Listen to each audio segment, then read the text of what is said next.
Then for Eastside Catholic. Oh, you can do it now? Okay. Okay, all right. Maimon, right? We decided Maimon for the punter. Maimon? Yeah. Shigley, Neal, Meyer, Musser, Voigt, Mahalik, Jarvis. Thank you. Paga, Ione, Fatui. Shattenkirk. Quebec. We have that. Do we have Quebec? Latanzio and Kilania Avile. Just Avile. EK. Let's go EK. Kalaniavalu. Thank you. Kalaniavalu.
Folks, welcome to Joe Albi Stadium for tonight's 3A semifinal between the Eastside Catholic Crusaders and the University Titans. The winner of this evening's matchup will take on Bellevue next Friday at the Tacoma Dome for the 3A state championship. We are about 10 minutes away from kickoff here at Joe Albi Stadium after Liberty Christian defeated Cusick 34-32 in a game that went long in the 1B semifinal. So Liberty Christian will advance to the 1B championship game. I'm Sam Adams alongside Bill Ames here at the press box. And Joe Albi Stadium, the site of many, many good games here. And, well, it may not get better than this for one reason alone. We have the true Cinderella story here against a perennial power. Should be a good one. Yeah, and we saw University a couple of times this year, Sam. Look back at the season game against Gonzaga Prep. Probably gave Gonzaga their best game in the regular season up until Central Valley took them out last game of the year. So University showed signs of life, went through some injury problems, but now everybody's healthy. That's where you want to be going into a big game like this. But Eastside Catholic, boy, they're loaded. We'll get a chance to talk about them a lot over the next couple of hours. Some dynamic playmakers for both teams. We'll introduce you to them. When we come back, we're going to take a quick look at the weather, and we'll be back in about 8 minutes for our pregame introductions. University and Eastside Catholic in the 3A semifinals. Stay with us.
Slide away that way, though. Slide away. There you go. That's great. That's great. Yeah, that's phenomenal. Better. Thank you.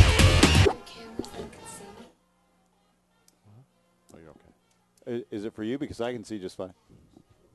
Hey.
A ticket to the 3A state championship game hangs in the balance this evening for this 3A semifinal matchup in WIAA football. It is University against Eastside Catholic.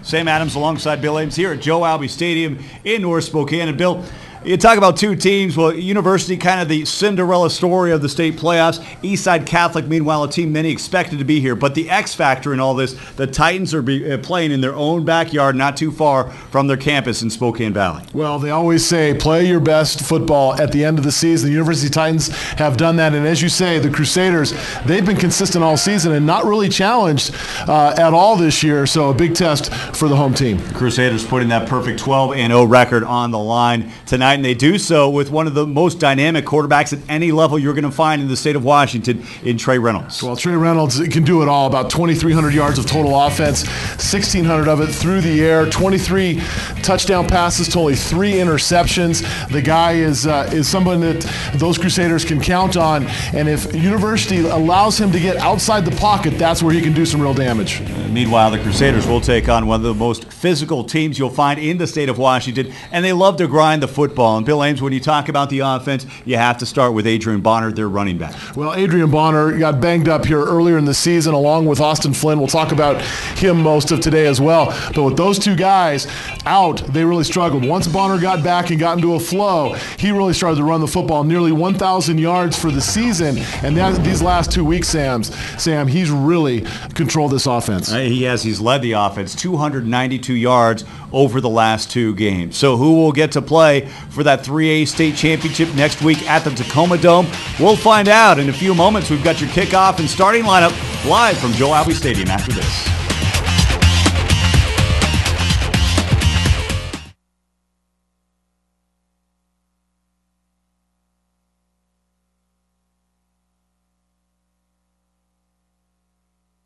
Furs.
What was the one roster freeze?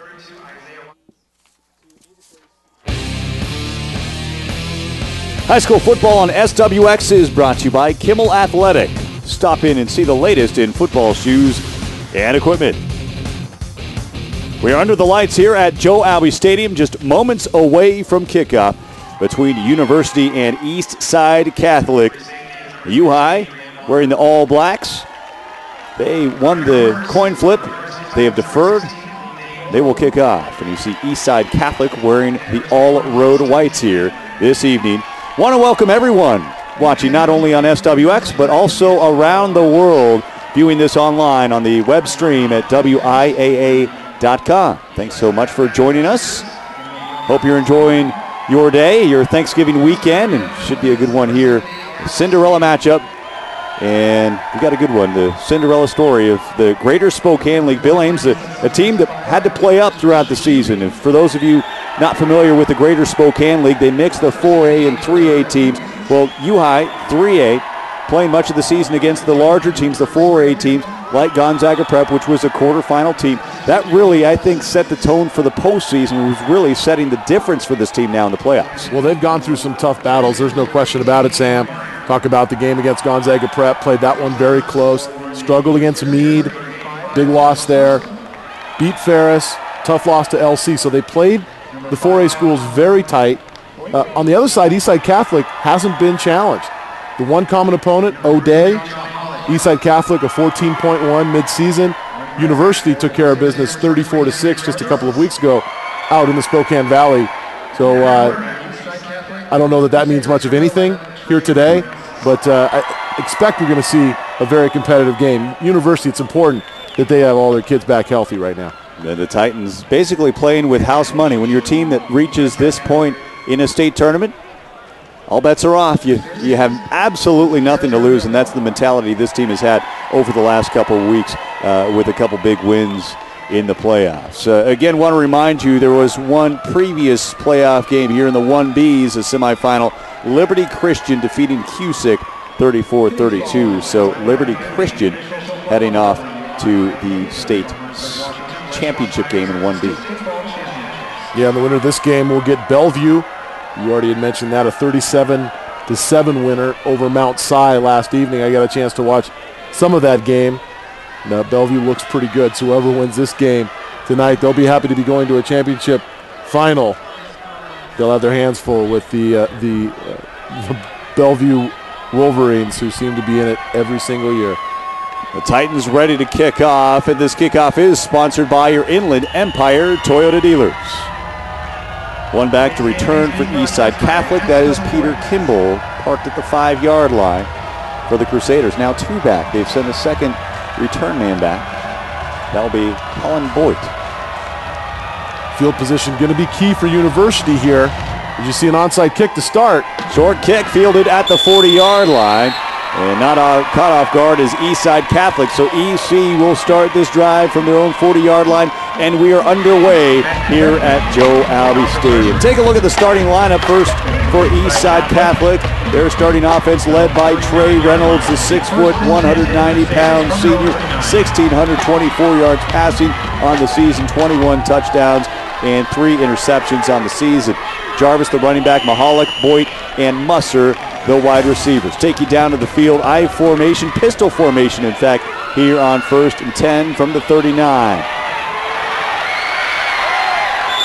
And a run on the right side for short yardage. Trey Reynolds also can run the football, 679 yards rushing on the season. They'll go to the no huddle here after a short gain of 3 for Reynolds.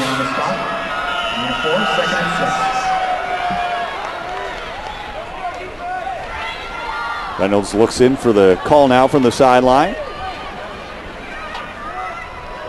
Running back behind him, Henry Jarvis, coming off a big quarterfinal game.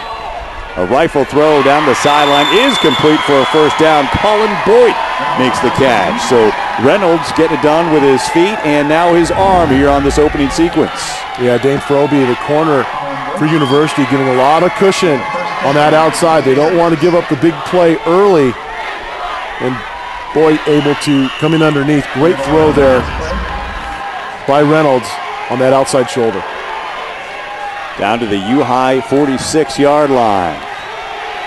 On the read, it's the quarterback Reynolds to keep it to the 30, down the sideline, out of bounds, inside the 25-yard line. Then out of bounds at the 24. A pickup of 22 yards for Trey Reynolds. Well, you see here, University just overcommitting to Jarvis, and Reynolds reads it perfectly. First down. Austin Flynn ran him out of bounds. More of a conventional shotgun look now from the 24 as this drive continues. The handoff now to Jarvis. Jarvis trying to run left tackle. He's taken down inside the 20, down, somehow able to move it up inside the 20, up to the 18-yard line. Well, Jarvis has had a big year. 5'10", 215 pounds, and a lot of that 215 pounds, I believe, from the waist down. Look at those legs just continuing to move and drive. University just hanging on to whatever they can to try to bring him down. They need to do a much better job of tackling, or else he's going to be able to run after contact all day. Gain of 6 on that play. Swing pass. Down inside the 10 to the 5-yard line. Brandon Wellington makes the catch. Well, it's really nothing complicated right now for the Crusaders. Just great execution, good play calling as well. They're taking what University's giving them. Nice easy screen pass there. Reynolds throws it in stride.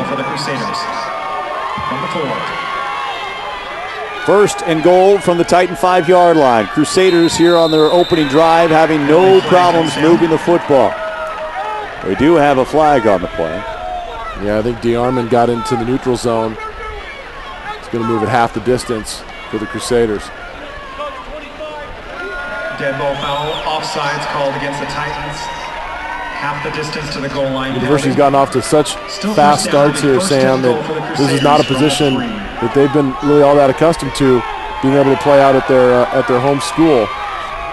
So this will be half the distance to the goal line. So that'll be first and goal from about the 2. And the read, the handoff right up the middle. Jarvis for the touchdown. And Eastside Catholic has opened up the score here just 2 minutes in with the early 6-0 lead. Well, you go back to the decision on the onside kick, and great field position for Eastside Catholic. University just not able to get into the flow defensively. Couldn't ask for a better start for the Crusaders. Trey Reynolds is the holder. This is Jacob Gay now on to attempt the point after. Good snap and hold. The kick is good. 7-0 the score here. 10 minutes to go in this first quarter. And as we saw, Eastside Catholic spread offense, able to work a number on what has been a very physical defense throughout the season. Well, you know, they've taken advantage of what University does. They're very aggressive, but typically U-High has been much more disciplined on defense, reading their keys, well coached. But in this first series, they've gotten away from that a bit, and Eastside Catholic took advantage of it. Take a look at our Kimmel game plan. It is brought to you by Kimmel Athletic Supply. Well, on offense, the balance is key, and you saw that there was a lot of balance in that first series with Trey Reynolds moving the ball around, running it himself. Jarvis got some carries, a lot of people touching the football. We'll find out if they can control both Nathan Hundeby and Austin Flynn on offense. Those are the big targets for Jeff Beatty, the quarterback. For U-High, it's ball control. Hang on to the football, number one. Not a lot of turnovers. That's where Beatty has struggled, throwing interceptions to control the clock as well. Well, fast start. We've seen defensively that they struggled. Can the offense pick up the slack for them? It looks like they're going to need to score a lot of touchdowns the way this game has started. Amazing how quickly University was backpedaling on defense. Here's a return from the U-High 20-yard line. Up to the 40. There is a flag up to midfield. And finally brought down at the 35-yard line. That was Colin DeArmond on the return. There's a flag back at the U-High 35-yard line. Yeah, I think we're getting an illegal block on University as they were sealing the end for DeArmond. Came from the side judge.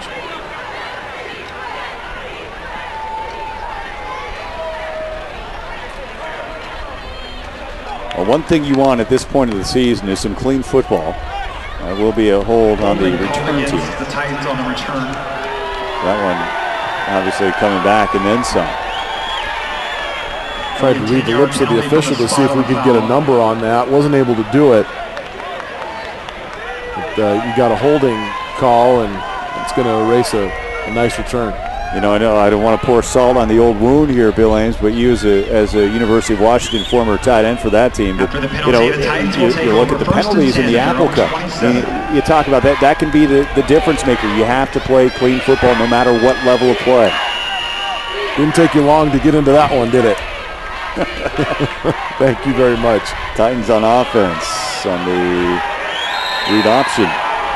But you're absolutely right, Sam. I mean, there's been now 2 penalties with University. One didn't seem like a big one with the offside there inside the 5-yard line on the defense, but this one a killer. You had that ball out past the 50-yard line. That's a 25-yard penalty. Brings up 2nd and 9. Very costly. Puts the pressure on that man, Rob Bartlett, the head coach, but also calls the plays for that offense. First-year head coach, and talk about beginner's luck, so to speak. What a first season he's had as head coach for the Titans. They send Bonner in motion. He's the man with the football. Tries to swing it outside. He's tackled from behind. And no flags coming in. I think Bonner kind of looked back asking for a horse collar tackle. He's brought down for no gain. He's tallied 1 yard on 2 carries so far. Well, it sure looked like Eastside Catholic got away with one here. We'll take another look to see if Bonner did in fact get it. Well, he absolutely did. If that's not a horse collar, I'm not sure what is. So the Crusaders get away with one there. Pretty clear how he was brought down to the ground. University can't afford 3 and outs. 3rd down and about 8 on their own 29. Beatty from the shotgun looking, has a man on the slant. It's jumped. The route was jumped and nearly intercepted. In and out of the hands of the defensive back. That's 17, Matt Kevick. Well, Kevick just reads it perfectly here. Beatty just took too long to throw the football. You can see there that trying to get it out there to Austin Flynn, and whether it was Flynn's route was rounded a bit too much or just took too long to get it out there, Kevick did a great job of jumping the route. This is Trevor Martin, who's also the team's place kicker, on the punt for the first time. So a 3 and out for University High School. Low snap. Martin able to pick it up. And a one-hopper fielder. Up to the 40, past the 40-yard line. Return made by Luke Latanzio. There's a flag on the return. Yeah, I think we might get a late hit on the Crusaders at the end of this play. One of their protectors went after the punter, and I think it's going to be a 15-yarder. Eastside Catholic has run roughshod through the WIAA 3A playoffs. 65 points in a quarterfinal victory against Marysville Pilchuck, and 69 points in an opening round matchup against Kelso. Take a look at the bracket. It has been a great run for the Crusaders thus far. One win away from going to next Friday's state championship game at the Tacoma Dome. So that will go against the Crusaders. They'll march them all the way back near the 25-yard line. 26. I'll tell you, we just took a look there at Rob Bartlett, first-year head coach at University. He's done such a great job with that team. Dave McKenna, one of the better coaches we have in this league, and certainly deserving of Coach of the Year in the GSL. But boy, that man, Rob Bartlett, should have been in the discussion. I'm sure he was. A great job here in his first year. The drive starts with a 26 on the read option. Gain of about 3 yards from the quarterback, Reynolds. And it's really been this side of the ball, Sam. You said it, for University that's done so well here in these playoffs. Their outstanding defensive efforts against some of those very impressive schools for the west side of the state. Reynolds gonna run. Ball comes loose. Titans recover. WIAA gets the fumble recovery.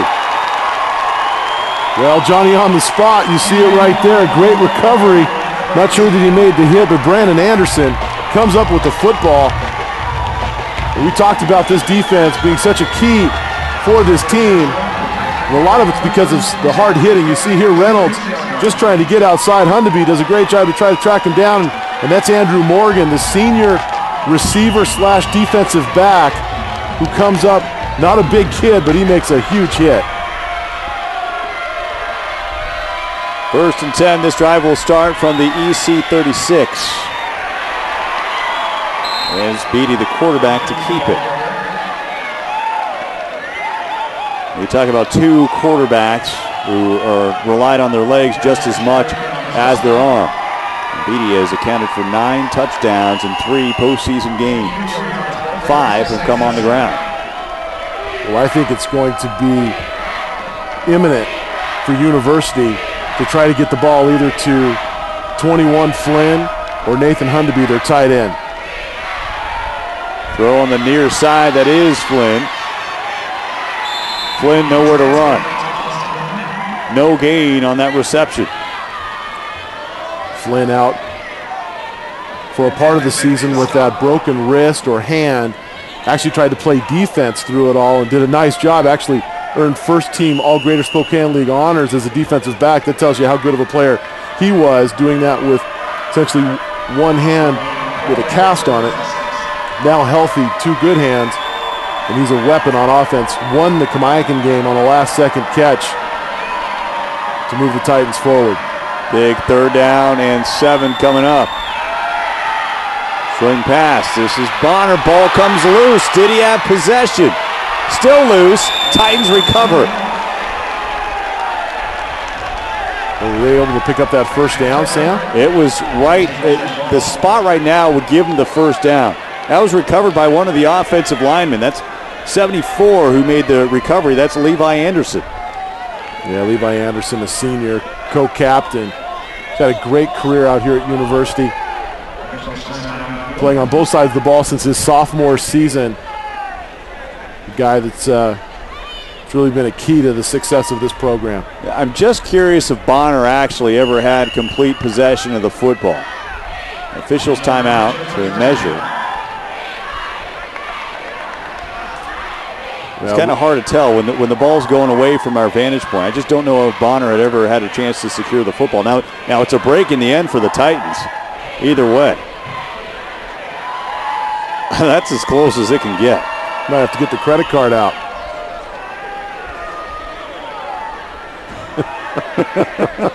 Might have to get the knee pads out. Oh, he's going to give it to him. And that's a courageous thing for the referee to do because he's over on the other side there. Let's take a look at it, Sam. You talked about whether Bonner had the ball. Nice job by Beatty to get to him in stride. That's tough from that vantage point, but I think he had the step. I don't think you could argue with either one. And fortunate for University that Austin Ruiz did not get that football. Otherwise, they come up short. From the 26, trying to throw is Beatty. He's not going anywhere, folks. Brought down for the sack. Cody Baker, his 5th sack on the season, a 6'4", 240-pound lineman, and he's a sophomore. Yeah, they've got some sophomores on this defensive front that are awfully impressive. Fatui, another one, number 77. You see him right there, only a sophomore. So the future looks bright for this football team, but for Beatty, he really needs to throw that football away. He can't try to outrun this defense. He's not going to win doing that. 2nd down and 18. Throw underneath is caught. Look out. 10, 5. Stretching down at the 1-yard line is Nathan Hundeby. What a catch and run for the senior receiver. Well, Nathan Hundeby, again, one of those first-team All-League Greater Spokane League players, makes a great run after catch, but what a throw here by Beatty. Really just fits it in there. And then a big kid, we've talked about it. I think they cheated a bit on the roster. They say he's only 6 feet tall. He's quite a bit bigger than that, and you could tell just how difficult it was for Eastside Catholic to bring him down. Titans now with a 1st and goal from the 1-yard line. The handoff, bottled up immediately. Helmet came off on the tackle. That kid can bring so much wood. His own helmet pops off. Cody Baker, the sophomore defensive lineman, with a stick on Adrian Bonner. And you see Baker having to go off the field now for one play because that helmet did come off. But between him and Paga, I'm not sure University could just line up and go toe-to-toe. I think they're going to have to try to get Beatty outside the pocket if they're going to stay with the shotgun look. You see DeArmond in the backfield right now with Beatty. They have 3 to the left, now a man in motion. That's Bonner. Swing out to the left is incomplete to Hundeby. Good coverage there by Zane Allen, one of many All-Metro League players on this roster, up and down for Eastside Catholic. He was a first-team selection. 30 of their players either made the first or second team. That tells you either this is an awfully good team or that's a bad league. And I think it's the former. Absolutely. Look for Austin Flynn down here. Hit bottom of your screen. 3rd and goal from the 2. Beatty throwing, caught for the touchdown. And you called it. Austin Flynn, the 6'3 senior, makes the catch, and U-High is on the board. Well, you talk about a safety valve. That's what number 21 is. He's been there all year for Beatty. With the exception of the broken hand that we talked about, Beatty really missed him. When he came back, this offense took on an entirely new look. And I think when you get down to this part of the field, it's got to be either Hundeby or Flynn all game long for University. I'm not sure there's anybody in that defensive backfield for Eastside Catholic that can stay with those 2 athletes. The PAT attempt is good. We are tied up at 7 apiece. Jeff Beatty to Austin Flynn, 2-yard touchdown strike. It's 7-7 with 3:55 to go here in the first quarter. You're watching the 3A semifinals live on SWX.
And just for posterity's sake, are we online during commercial breaks?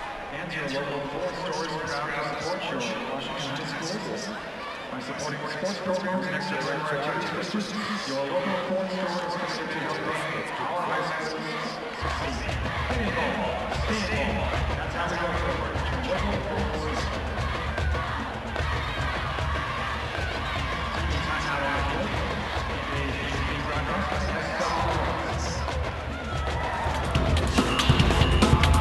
High school football on SWX brought to you by Kimmel Athletics. Stop in and see the latest in football shoes and equipment. 7-7 the score here under the lights at Joe Albi Stadium. Winner will advance to next Friday's 3A championship game at the Tacoma Dome against Powerhouse Bellevue. Some happy fans here. Normally this time of year in Spokane, you're braving the elements, but as far as late November weather, it doesn't get much better than this. Pretty nice. Well, we're able to see green field. A lot of times in late November, you're seeing some white out there. And watch some games, Sam, all across the country, and they were dealing with snow. So, yeah, we're pretty fortunate today. Martin to kick off. A little squib. They'll get it back to the return man at the 15-yard line. That's Kimball. So important that they're going to run back 10 yards to put it in his hands. Well, both teams have a lot of respect for Kimball. Number one, University doesn't want to kick to him. And Eastside Catholic, apparently no one else wants to return it other than Kimball. So they, I thought maybe they just go back and hand it to him, kind of like a little old school there. Boy, when you're running back with that football backwards, you feel like the mailman with the dog right on your heels running for that fence. You can't get there fast enough. This drive will start from the 28-yard line for EC. Game tied at 7 against University. Trey Reynolds, the do-everything quarterback from the pistol formation. He'll take it on the draw. That's Bonner with the tackle. DeArmond on the tackle. And Reynolds, 6 foot, 190 pounds, has completed 67% of his passes this year, 21 touchdowns against 3 interceptions. You know, coming off that fumble from the last series, you wonder if that impacts Reynolds at all. Certainly going to squeeze that ball a bit tighter as he continues to run it. Gain of 5 on that play. Quick catch made by Johnny Mahalik. It'll be about a yard shy of that first down marker. And Reynolds is 3 of 3 throwing the football so far. Mahalik, a 6-foot senior, 35 catches, and a team-leading 582 yards receiving and 9 touchdowns on the season. 3rd and 1 coming up.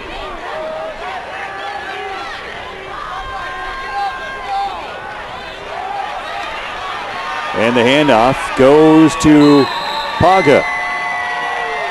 Elisha Paga with the carry, and again we see a helmet pop off. They'll move the chains and get the first down. You know, look at the legs on that young man. He looks like he's a sure thing, short yardage to be able to pick up 1 or 2 yards. First and 10. Crusaders continue this drive from their own 42.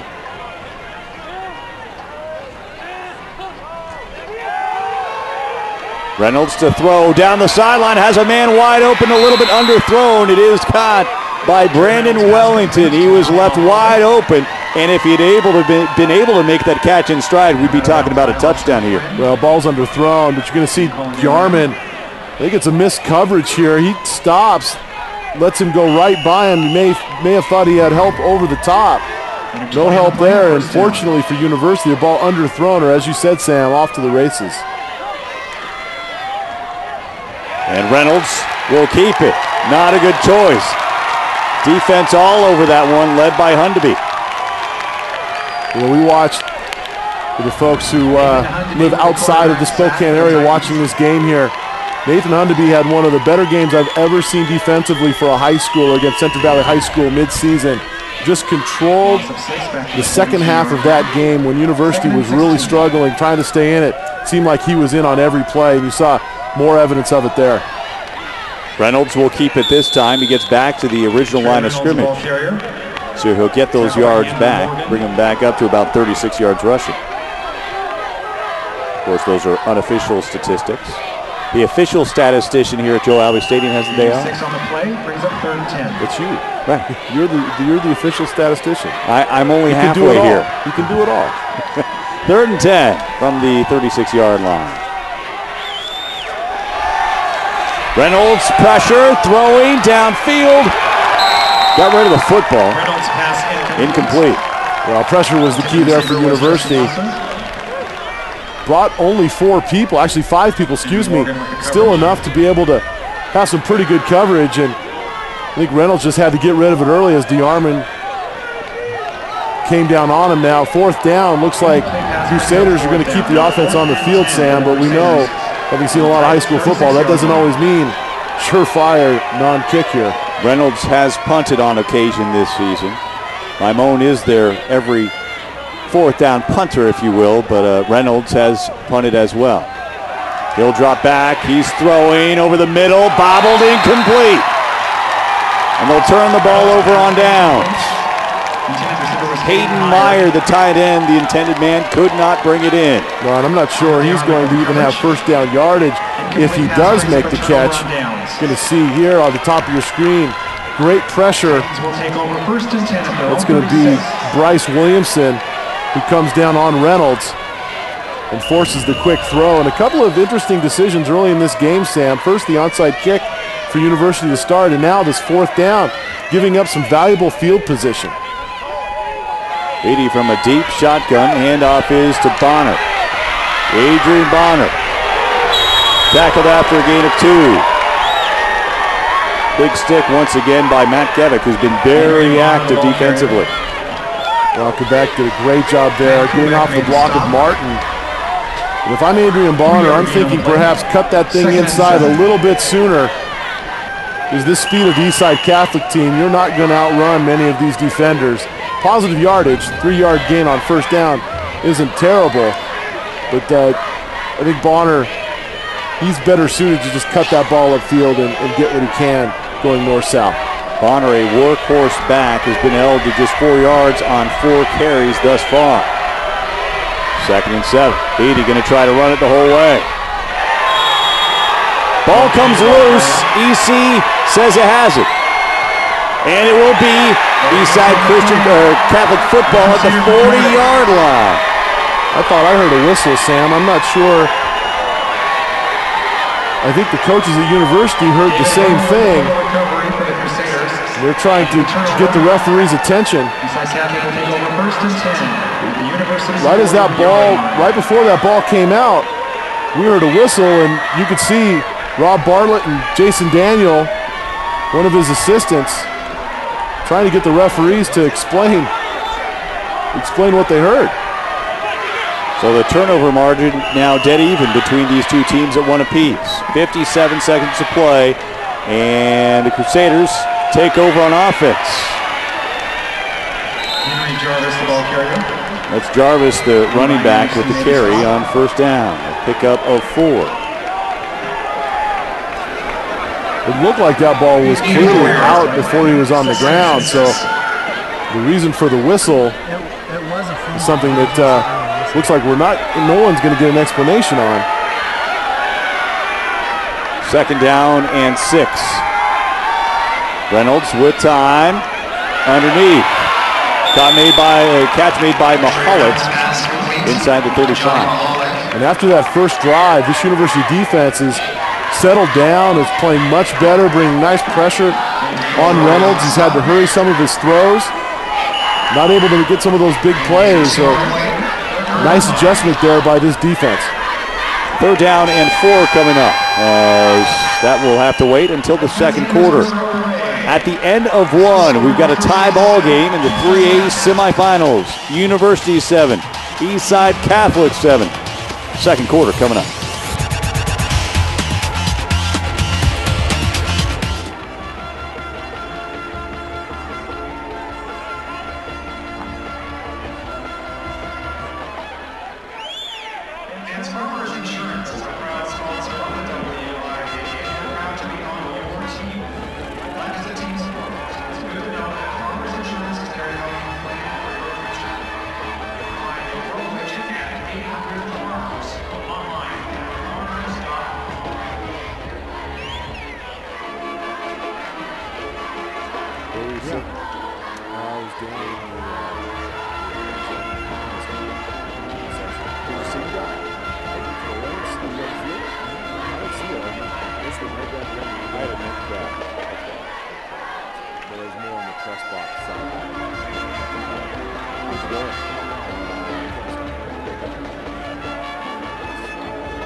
Hey, did you ever hear him back? Oh, that's right.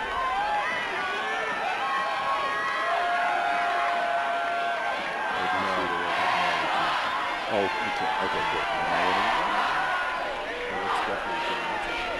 Let's do that.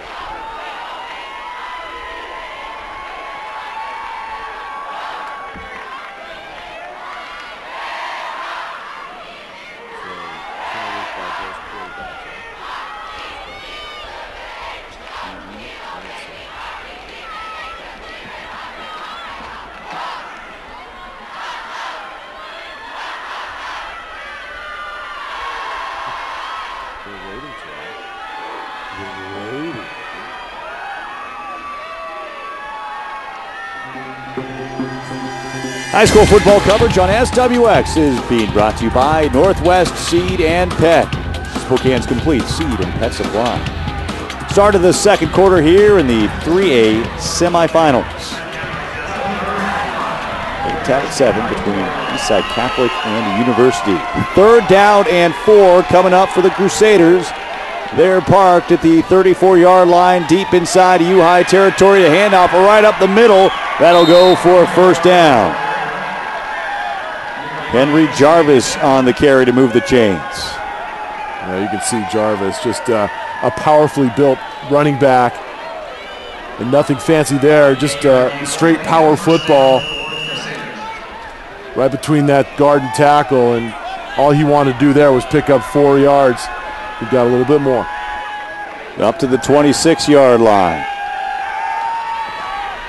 With time is Reynolds. Moving left, he's going to take off and run. He'll turn the corner. He'll pick up the first down as he's tripped up and goes out of bounds. What a run by the quarterback, Reynolds. Picks up 11 on that carry. Well, first of all, great job, University downfield with the coverage. Reynolds had nowhere to go with the football. But then you see great protection from Eastside Catholic, and Reynolds keeping those feet moving. Does a nice job there. You have to respect the fact that he's still going to pass, and Isaiah Watkins, another all-GSL player, bid on it. Created some space for Reynolds to pick up that first down. 47 yards on 7 carries unofficially for Trey Reynolds. From the 15. Handoff, Hundeby all in that tackle, as well as Levi Anderson. Well, that's a great matchup there when Hundeby collides with that man right there, Jarvis. 2 immovable objects. Boy. Jarvis stands at 5'10", 215 pounds. And you bring Levi Anderson in there as well to help out. Those are 3 pretty doggone good football players. It's like Jarvis has some equipment issues there, quarterback, helping out his man. He'd rather help him and keep him on the field than have to send him off and let a trainer or a manager do it. He'll follow that block. Jarvis's block. Here's Reynolds hurtling into the end zone for the touchdown. What an athletic play by Trey Reynolds for the touchdown. Well, athleticism, certainly, but great vision as well. You could see that he was trying to get the ball off to the left, Sam, after deciding to keep the ball himself, nothing there. And just a great presence to get back outside to the right, and then, as you said, athleticism to get to the goal line and leaping in. Well, that drive was all Trey Reynolds. Jacob Gay on to attempt the point after, splits the uprights. 14-7 as the Crusaders retake the lead at 10:47 in the second. Again, you see Jarvis trying to lead his quarterback through the hole. University plays it well, but you've got to make sure you contain that backside. We talked about in the open, if he gets to the outside, whether he's going to throw it or run it, that's where he's going to be dangerous. University has to do a much better job of containment on that young man, or he'll do that to them all night long. We've seen it here multiple times already, and that one leads to 6.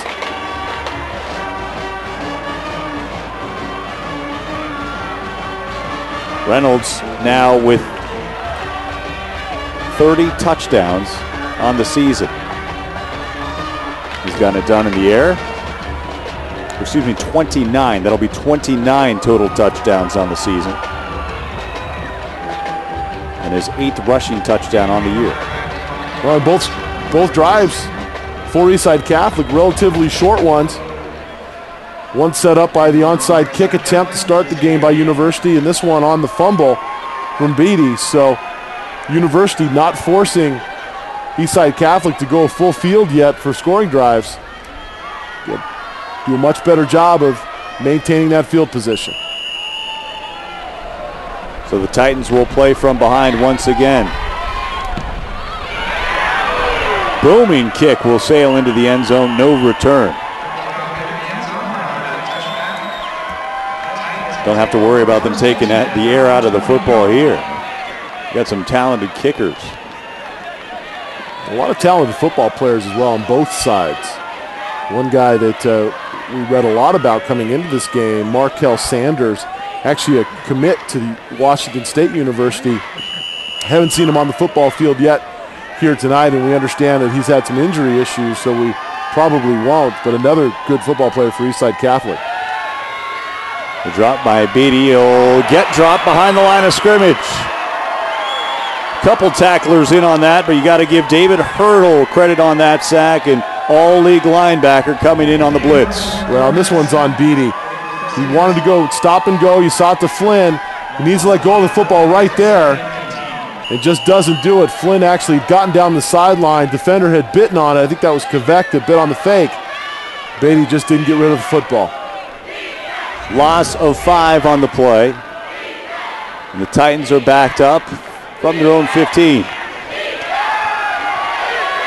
Beatty will throw. That's Flynn. No gain on that reception. Good coverage by Eastside. They can also make some good tackles. Paga and Kvek both in on that tackle.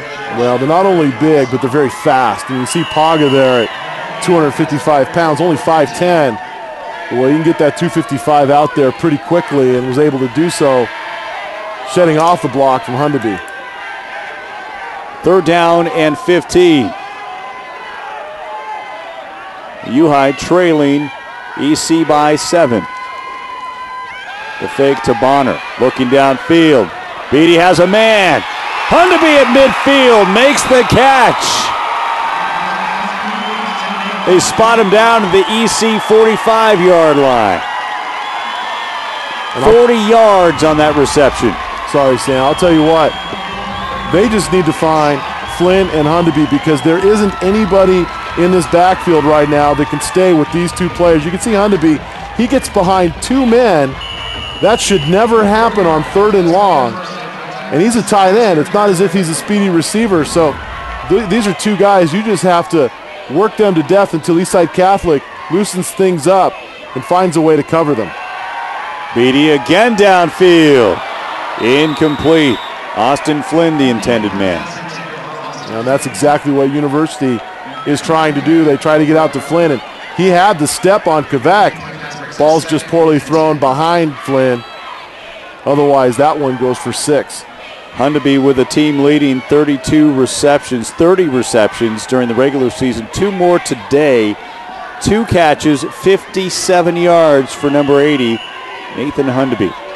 2nd down and 10 coming up from the EC 45.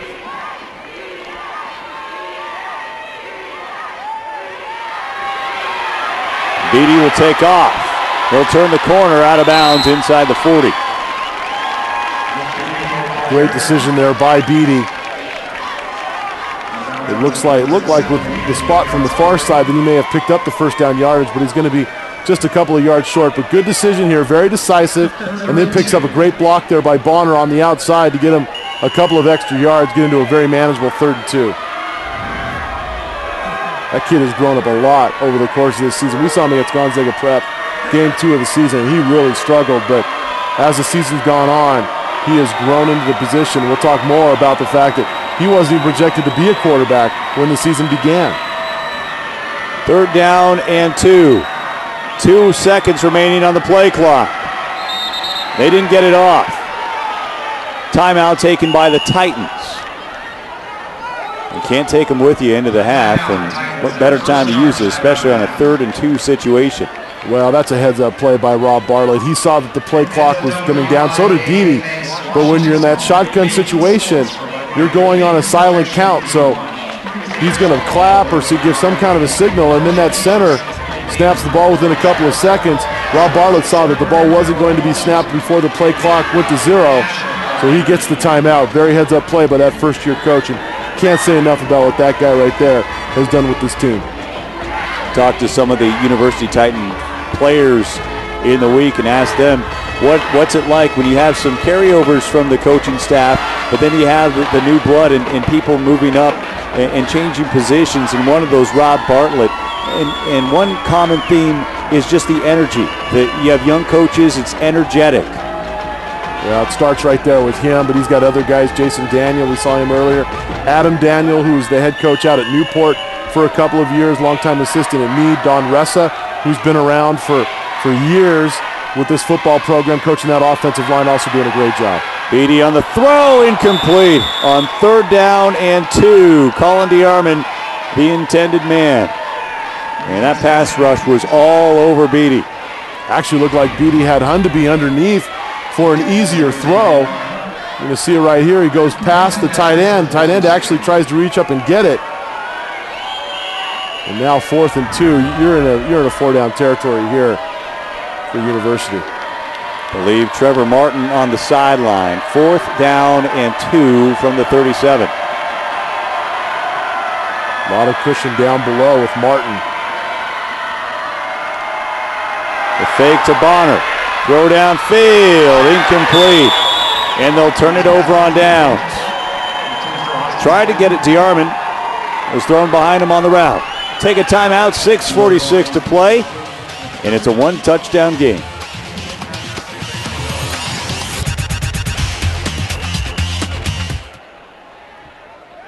TV timeout on the field.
Tonight's game on SWX is sponsored in part by your Inland Empire Toyota dealers. Crusader football after the turnover on downs, leading University 14-7. Having to travel across the state to get here for the semifinal ball game.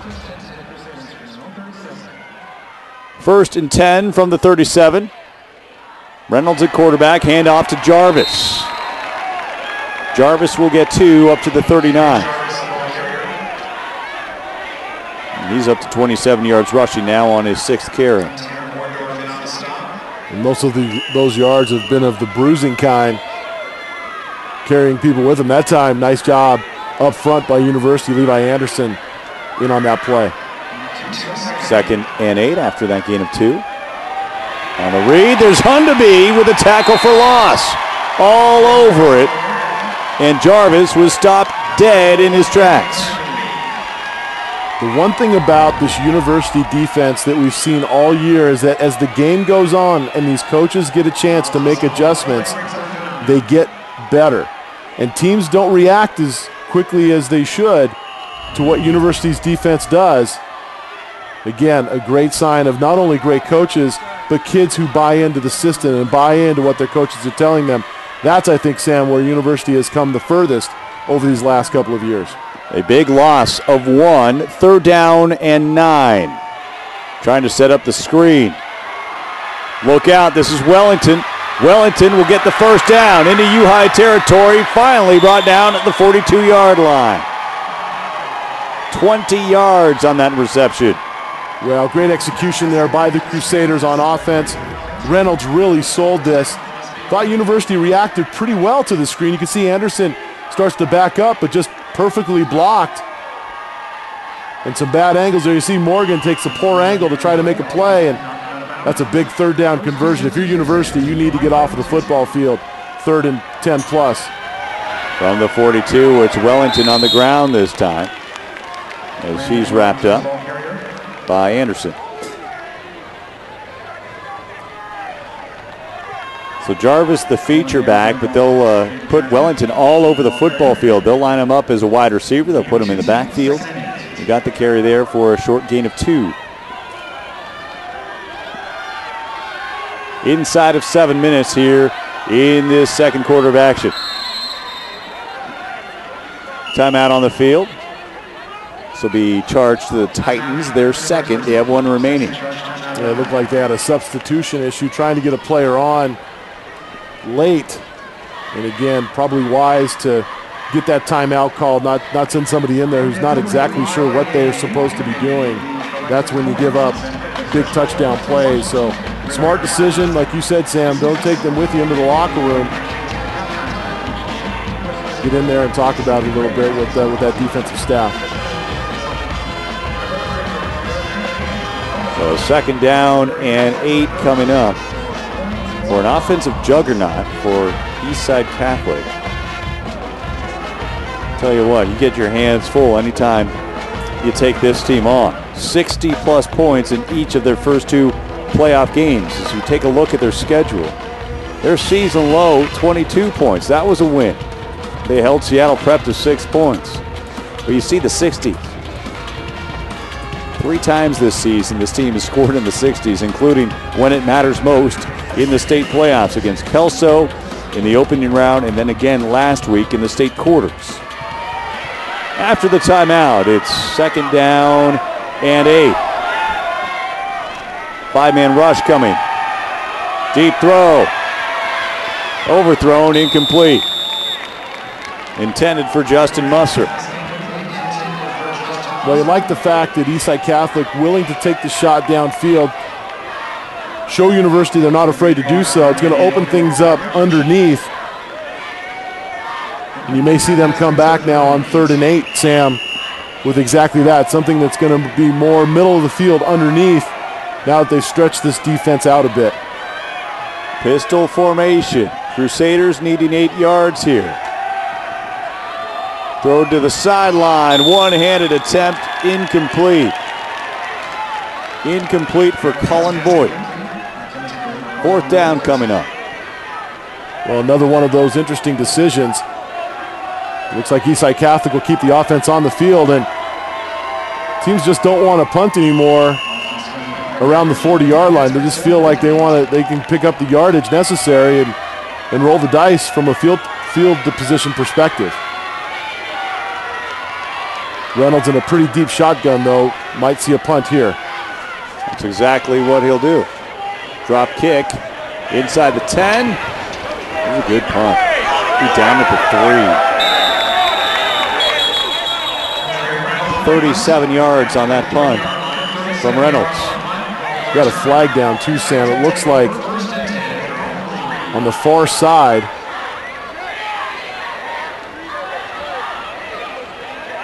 Sideline interference, it looks like, on Eastside Catholic. This may just be a warning.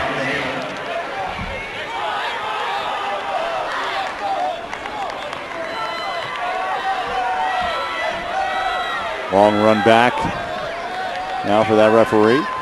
That's a great decision by the Crusader coaching staff to go ahead and punt that ball, pin University deep, play the field position game now with 6.5 minutes left. Put it on your defense to get a 3 and out here and get the ball back and perhaps even better field position than you had it when you kicked it away to the Titans. The Titans will go from the shotgun, 1st and 10 from their own 3-yard line.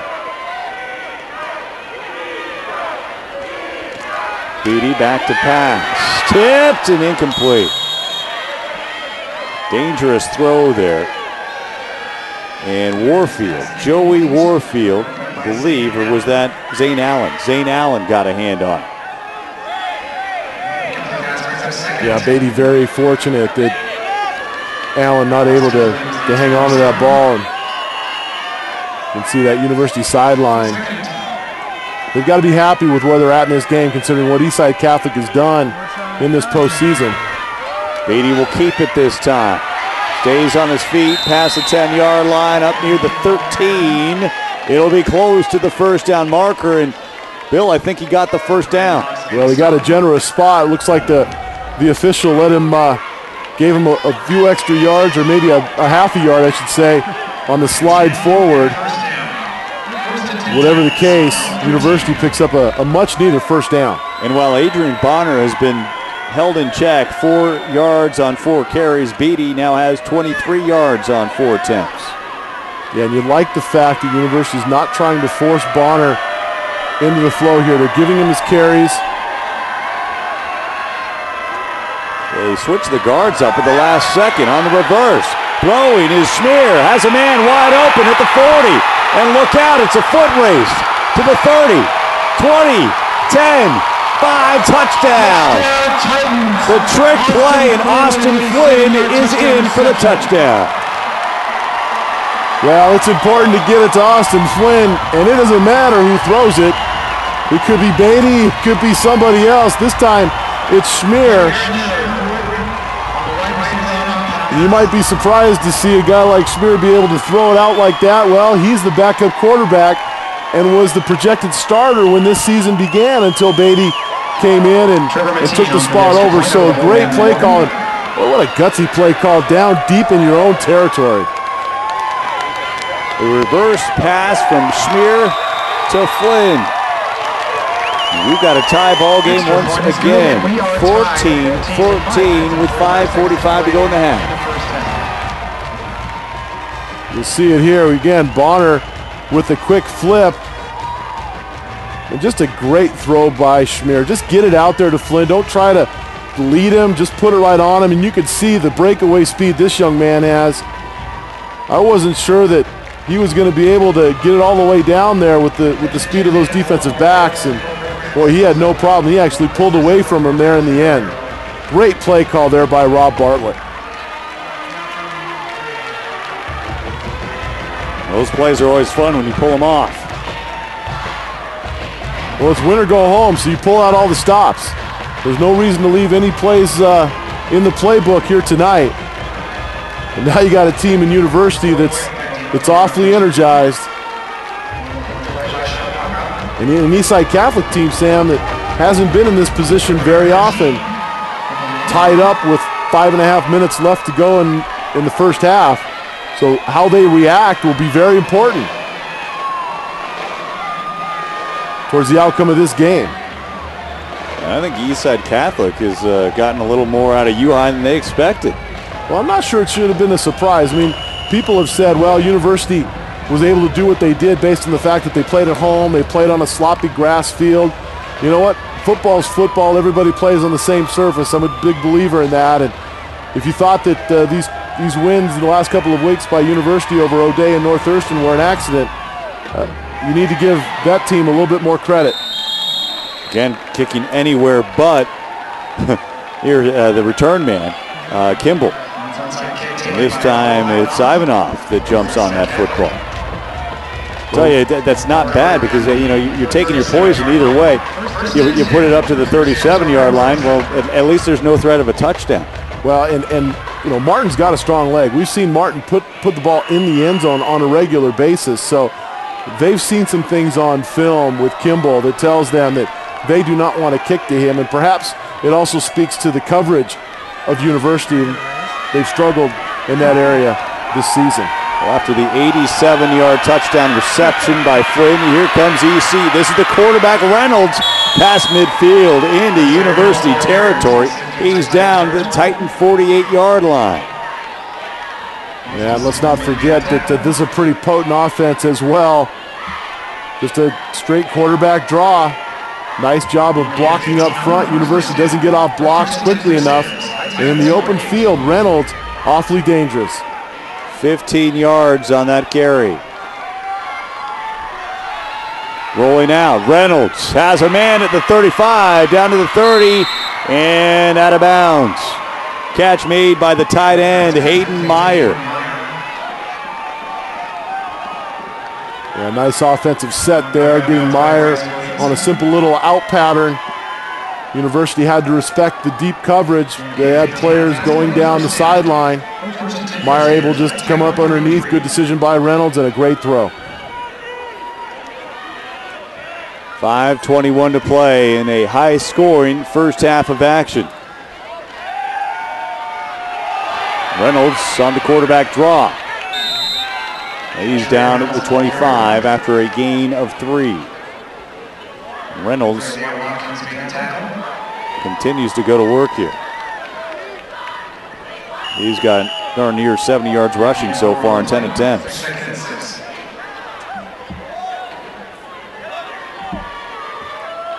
Kind of that hurry up and wait offense. They'll set up, no huddle. And sometimes they'll go with that hard count, but then they'll get the call in from the sideline. The handoff this time going to Jarvis. Jarvis turns the corner. He'll get the first down. Stays on his feet. Inside the 10. Finally brought down at the 8-yard line. Gain of 17 on that carry from Henry Jarvis. Yeah, it looks like we've got a flag down, Sam, right around the 25-yard line. Perhaps a hold. Eastside Catholic walking backwards. That's never a good sign if you're the offense, and that's exactly what it's going to be, as a hold on the Crusaders. But if there's one thing the university needs to clean up and talk about when they get into the locker room defensively, it's finishing plays on defense, tackling, bringing your arms with you, because you will not knock the likes of Jarvis down with a simple little blow to the waist. He's just too strong. He had 135 yards and 2 touchdowns on 8 carries last week in the quarterfinals. Well, I've allowed you to help me with my math for the last 4+ seasons here at SWX. I think that's pretty good. Yeah, mathematically it's a pretty speaking. good average. 2nd and 18 after the penalty. Another screen pass going to Jarvis. Jarvis up to the 20-yard line. Right near the first down marker. It's going to be close. And that's just great execution. It's the second time we've seen the screen out of Eastside Catholic. And just well run. University, again, reading it extremely well, but they just can't react fast enough. And the blocking of Eastside Catholic has been a big factor as well. It'll be a 3rd down and a short 1 with 3:40 to go in this first half. Yeah, I got to believe that this is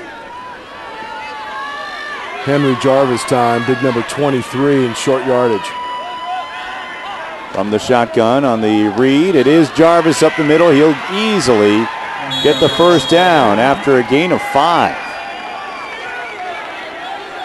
And these guys up front, I mean, we haven't talked a whole lot about them, but 63, Joey Simmons, 250 pounds. You've got Christian Shigley, 270 pounds. Hunter Hudgens, 285. This is a big offensive line. Quarterback on the run. Reynolds, nowhere to run. He's dropped in the backfield. Hundeby got a hand on him. Loss of 2. And Bryce Williamson did a great job of turning that thing back in. You're going to see here the sophomore, number 24 for University. Look at that. Just sells out the body, getting blocked, but just doing enough to create Reynolds' decision to go back inside where Hundeby was waiting for him. 2nd down and 12. We were inside of 3 minutes. Quick throw. Down to the 10. And Musser has his first reception here on a pickup of 4.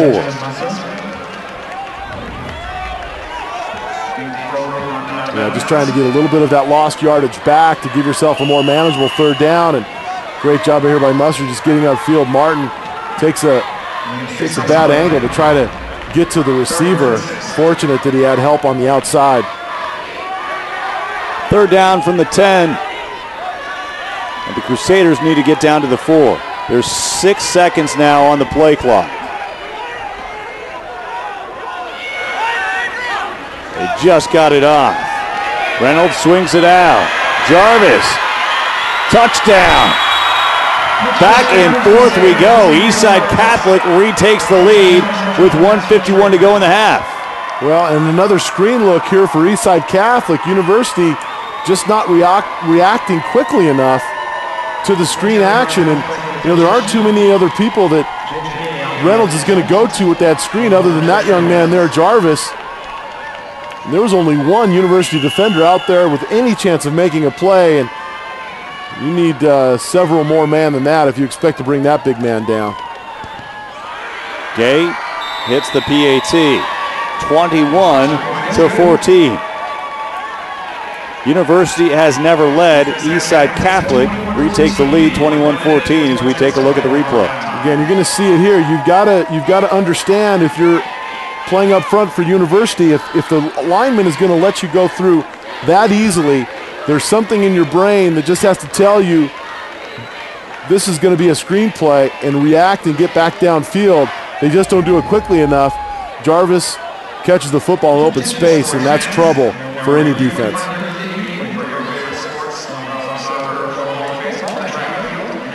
I've been really impressed, Sam, with the offensive play calling on both sides right now. I mean, I love the fact that Eastside Catholic, with Jeremy Thielbar, who's got some Eastern Washington, North Idaho roots as well, that he's just found something that he likes and he stayed with it. Rob Bartlett doing a lot of the same things. You're not seeing them, overthink themselves with some of the play calling. They're just going with what works right now, and that's why we're seeing such good offense. And I'll tell you what, with no disrespect to all the deans of high school coaching out there, but it is a young man's world right now. The evolution of the spread offense, all the schemes they're coming up with now, it's adapt or die. And if you can't have that youthful mentality and willingness to change, lining up I formation and trying to wham it right up the middle, it's few and far between. It does not work that often in high school football right now. Well, and it's interesting, both of these head coaches have had experience playing or coaching under, fortunate for University there, but playing under head coaches these last couple of years that have a lot of great experience. For Rob Bartlett, Sam, it was Bill Dietrich, who has coached at the collegiate and professional level, and for Jeremy Thielbar, Rob Akey at Idaho. When Akey was there under some very good years, pretty good tutelage. I tell you what, too, Eastside Catholic has had its share of some talented coaches. You talk about Thielbar. He succeeded Jason Getzer, who, by the way, is now wrapping up his interim head coaching job with the Vandals after taking over for Rob Akey. So they've had some young and talented coaches, to say the least, over at Eastside Catholic. This drive will start from the 35-yard line. And the carry out of bounds by Bonner.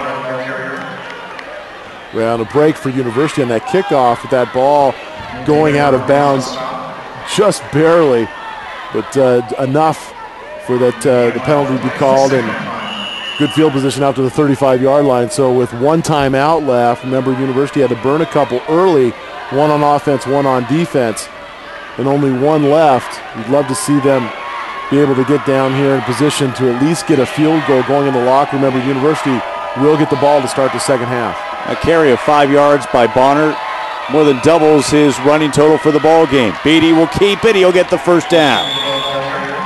Down at the 45-yard line. A gain of 5 for Beatty.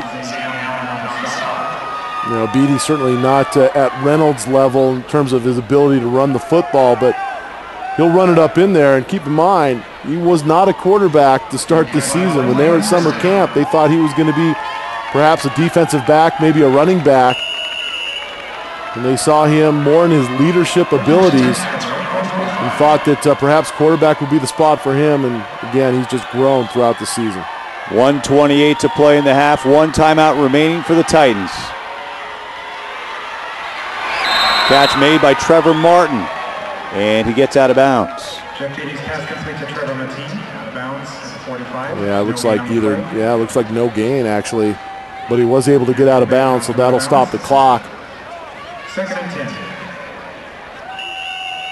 It's been some time since we've seen Hundeby with the ball in his hands. Both he and Austin Flynn up to the right, top of your screen. Hundeby with 2 catches for 57 yards. Flynn with 2 touchdown receptions. And here's Bonner up to midfield. About 3 yards shy of the first down marker.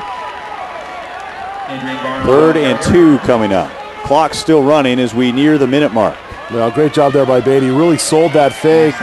There were some defenders for Eastside Catholic who thought Beatty still had the football, and that created the room for Bonner. Now inside a minute, University They don't want to burn that final timeout just yet. Perhaps save that for when they really need it, or even a field goal attempt.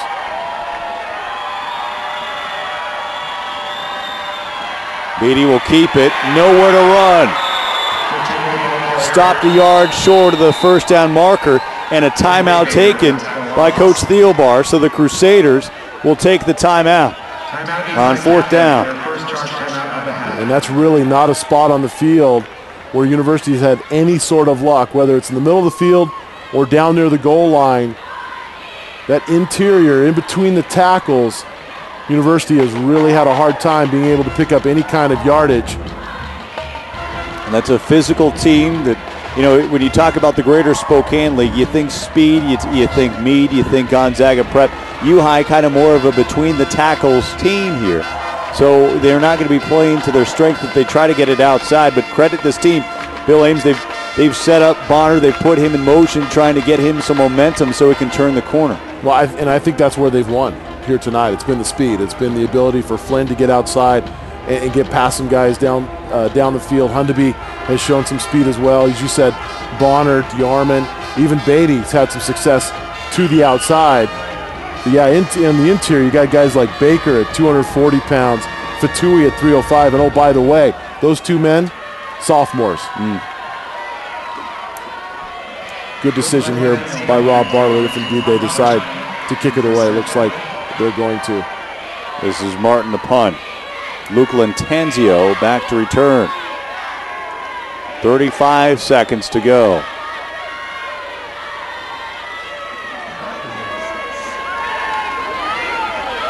They'll get the punt away. They'll take a U-High roll. Stopped right on the 20-yard line. Do you count that as inside the 20? It's close. It's more than half the on football. The 20. Yeah, it's hard to say.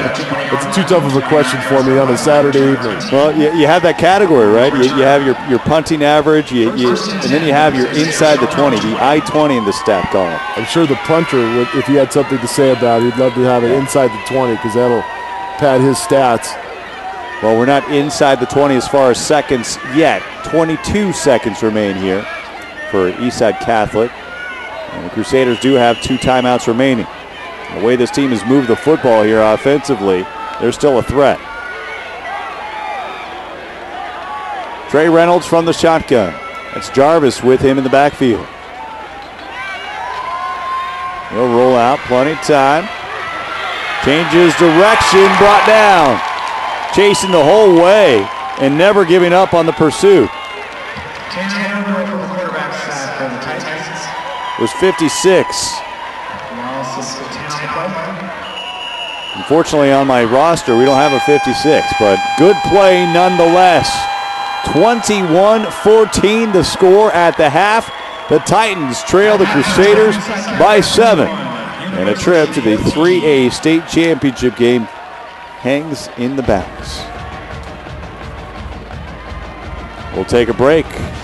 When we come back, whether you're watching online or whether you're watching on the good old-fashioned TV, we'll have your halftime highlights and statistics. Stay with us. You're watching the 3A semis live on SWX.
Tonight's halftime report on SWX is brought to you in part by Perfection Tire and Auto Repair, a proud sponsor of sports on SWX. Well, hold on to your hats. We got a good one here this evening. 21-14, Eastside Catholic leading University on what is effectively a road game here in North Spokane. U-High plays about, we'll call about 20 minutes away down the interstate in Spokane Valley, but I tell you what, that drive, nothing compared to what Eastside Catholic had to do to get here. And it is the Crusaders with a 7-point lead at the half. And I think good, clean play so far, and it has all the makings of a good matchup here tonight, Bill. I mean, it looks just like postseason football should. You know, big plays. As you said, not a lot of mistakes. We haven't seen many penalties, which is great for both sides. Some tricks along the way. University with a reverse pass that went for a long score. But all in all, well played, and I think we're in for an exciting second half. Yeah, you can't save the plays if you don't win. So, I mean, go ahead and take them all you can, and they're leaving nothing out there tonight. They're going to just use the entire playbook if they can, because they know they're going to have a whale of a matchup. But that's where you reboot and start over. And I'll tell you what, I've been impressed with the play of both quarterbacks. Now, Beatty's played well. He's managed the game well. And Reynolds has made more than one athletic play here tonight. Well, I don't know about you. I think we expected Reynolds to come in and do his thing. He's been dominant all season. Beatty went through some struggles in the midseason. You know, this team really went as he went as a young quarterback, lost some weapons along the way. But he has played well. Both fumbled.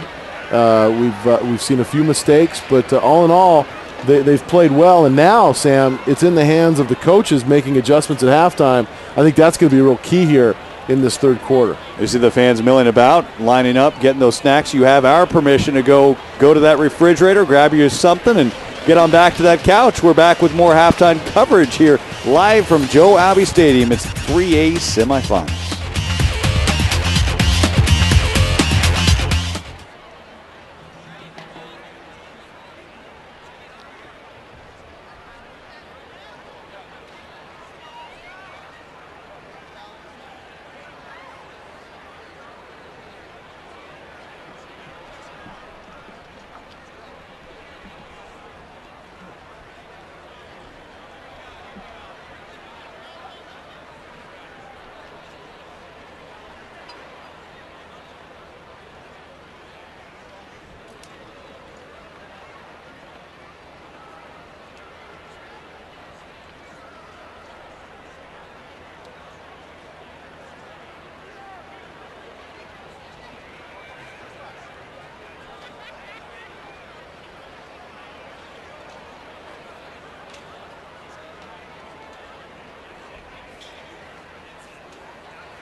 All right, football fans, the General Store would like to take a moment to salute all of our student athletes who are participating in tonight's game and would like to encourage all students to just get involved.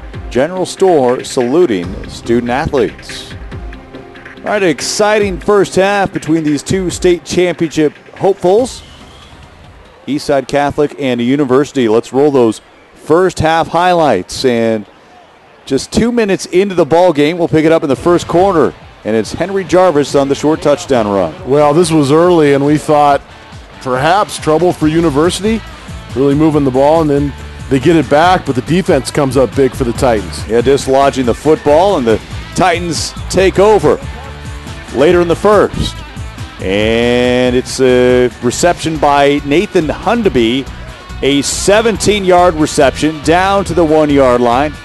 And then now on 3rd and goal, Austin Flynn, the receiver on the Jeff Beatty rollout, 7-7 after 1. And I think you got to try to keep getting the ball out to those guys. Beatty with the mistake here in the fumble, and Costly at midfield. That's really was the story of this first half, where turnovers and field position for universities. You see Reynolds able to take advantage of that turnover and get over into the end zone. But then, Sam, it's University coming up with, what do they call it? Trickeration? The trickeration, the reverse pass from Garrett Schmier to Austin Flynn. This one went 87 yards for the touchdown. That tied it at 14. Flynn with 2 touchdown receptions in the first half. But with 1:51 to go in the second quarter, there's Jarvis on the 10-yard touchdown pass from Trey Reynolds. That's where we stand, 21-14, EC leading U High at an intermission. Well, I mean, well played first half. There's certainly some things that on both sides you want to clean up. I think defensively for Eastside Catholic, they've got to figure out a way in that defensive backfield to control, as we talked about earlier, Hundeby and Flynn. For University, it seemed like the Crusaders found some magic with that screen game, and University just didn't respond quickly enough. So right now, those defensive coaches, I'm sure, are trying to figure out a way to control those big plays, because that's really been a big part of this first half. Both of these teams fighting for that second ticket to the 3A state championship at the Tacoma Dome next Friday against Bellevue. All right, come on back. Third quarter is coming up after this.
Folks, as we welcome you back to Joe Albi Stadium, we'd like to let you know that the sports studio on SWX is brought to you by Carhartt.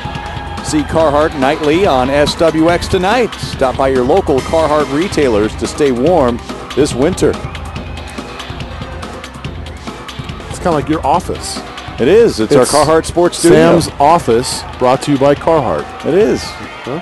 And it's nice because then, you know, Carhartt hooks us up with the sports studio, and then when we're outdoors too, it's nice to have that Carhartt clothing, you know, to keep you warm. Right. The bobbleheads, I suspect, are not sponsored by Carhartt. No. Those are yours? No. In fact, I probably need a sponsor. I've got quite the bobblehead addiction. You do? Yeah. We need to talk about that. We do. We probably do. You know, I tell you what, I'll stop collecting bobbleheads the moment I get my own. All right, so we welcome you back here to Joe Albi Stadium on a cool night in Spokane. 3A semifinal matchup between the University Titans wearing the All Blacks up against Eastside Catholic. 7-point game, Crusaders leading it 21-14. Let's get you some statistics for that first half of action. University, 198 yards of total offense, but just 6 first downs. They've relied on the big plays. Jeff Beattie had 7 completions for 76 yards. He also rushed for 28 yards.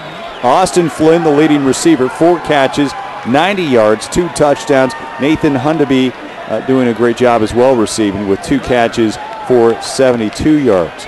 Meanwhile, for the Crusaders, Trey Reynolds, the do-everything running back, did just about everything. He had 80 yards rushing. He had 128 yards passing on 10 completions. As the Crusaders rack up 247 yards of total offense, 208 of which come from Reynolds. And they got 13 first downs in that first half of action. Crusaders will kick off to start this second half. This kickoff is sponsored by your Inland Empire Toyota dealers. Return from the 2-yard line. Up near the 20. And Flynn is brought down near the 20-yard line.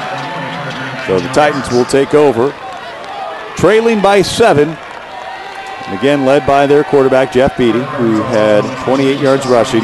Adrian Bonner held in check. 292 yards rushing in the last 2 playoff games. 16 yards on 6 carries. He will have to find a way to get it going here in the second. Well, and that starts with play calling. Are they going to try to get him reestablished, or at least get Eastside Catholic thinking about him there? Not much happening for Beattie. Beattie dropped for a loss of 1 on that carry. Again, trying to press the action right in the middle there, and I'm telling you, that is a tall order when you've got the sophomore Dion Fatui, 6 feet, 305 pounds. You're not going to move him out of the way. Second down and 11. Beattie will work from the shotgun. Throws far side. That's Hundeby, who gets a block from Flynn. Still on his feet past the 25. That's strength, and that's a little finesse to tiptoe that sideline up to the 26. Sets up a manageable 3rd and 4. Well, the Crusaders have an answer for University on the interior. U-High cannot run the football there, but on the outside, that's where University has the advantage. With Flynn and Hundeby, they've got the advantage outside after they catch the football. 3rd down and 4. And we have a flag on the play. I think Baker is going to give him a free 5 yards here. They went with a hard snap count. Oh, offsides. It's an offsides penalty on the offensive line. Wow. Well, they pulled Baker, Eastside Catholic pulled Baker off of the field immediately thinking that he had jumped. But they got University. I'm not sure if they got one of the linemen or if it was Beattie for the hard count. 3rd down and 9. You know exactly what I'm thinking. From the 21. Do not say it. Quick throw. There's Martin. And that might have been a touchdown saving tackle there by Kimball. Well, it sure was. Looked like Martin was going to be able to at least pick up that first down, and comes up a yard short.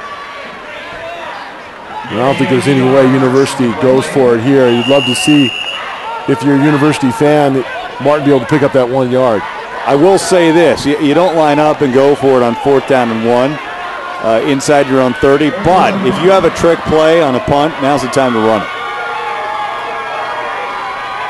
Martin is back to punt from the 15. And the punt is away. Return from the 34-yard line. Look out. Dropped at the 45. Multiple flags coming in on the Latanzio return.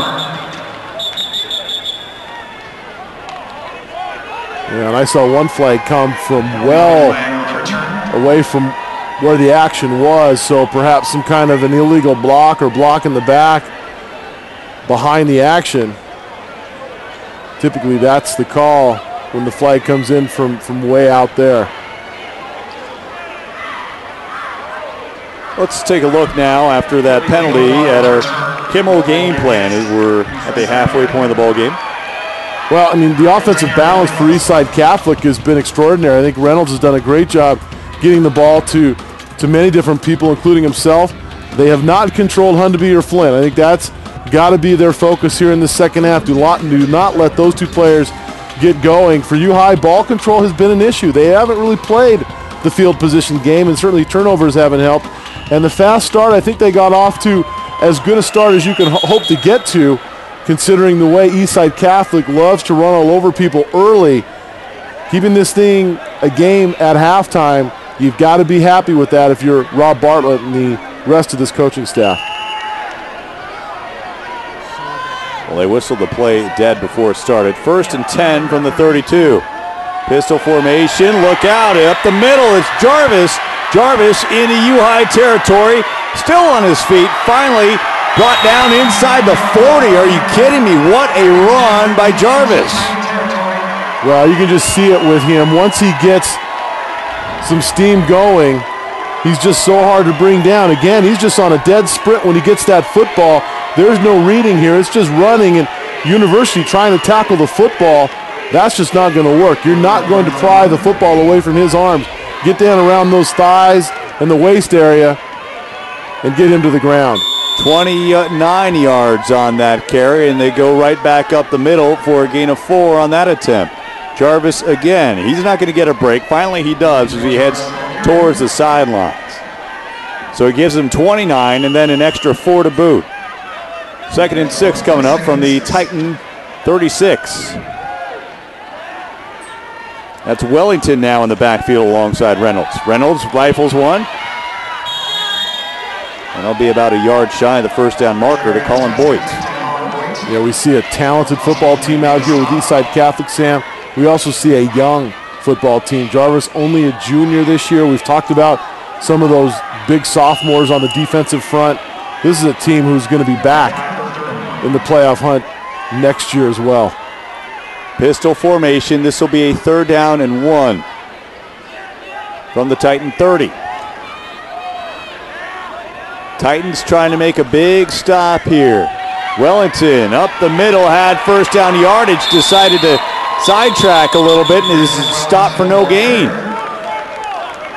When you're going for it on 3rd and 1, you have to make sure you're going to get the yardage to move the chains. Well, I think the key here is, first of all, you have first down, you just keep running. He made the mistake of trying to take that thing back to the outside. I think the bigger mistake may have been, although you see a flag here, I'm not sure.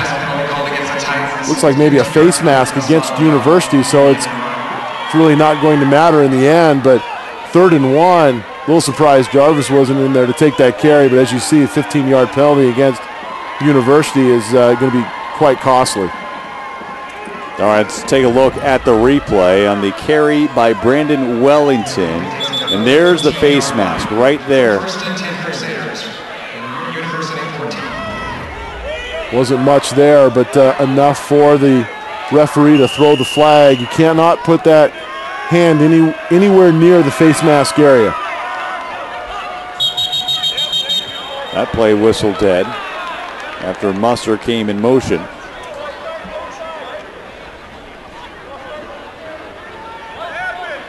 It'll be a false start on the offense. That'll push him back 5 yards. So for all the props we were giving both teams for clean play in the first half, different story here midway through the third quarter. Against the Crusaders, that's back to the 19-yard line. Still first down, first and 15. More whistles now because we haven't had enough.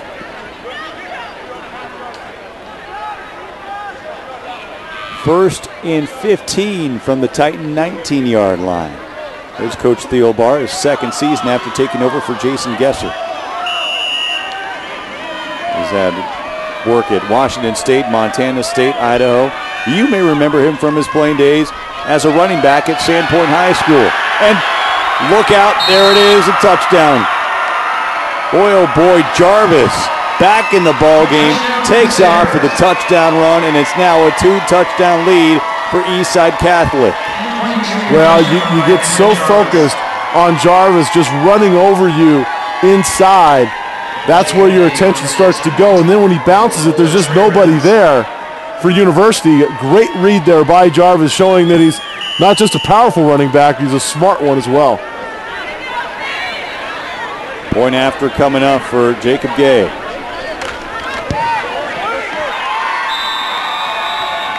And the Crusaders have a 28-14 lead. 7:19 to go here in the third. Jarvis running wild against the Titans.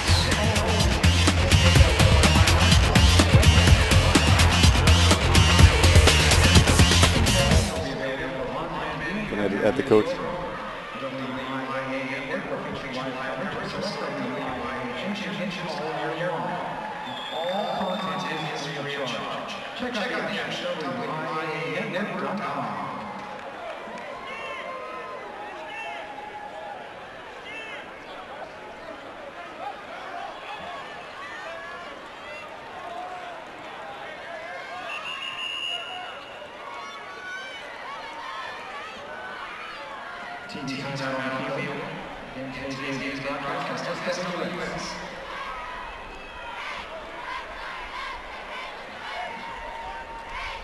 Experience knowledge and trust are the foundation of the 911 Drive School program. 911 School hires police officers and instructors, so you know you'll be coached by your guests. With 38 locations throughout Washington State, we are proud to support the WIAA and local high school students. To find a location near you, log on to 911driveschool.com.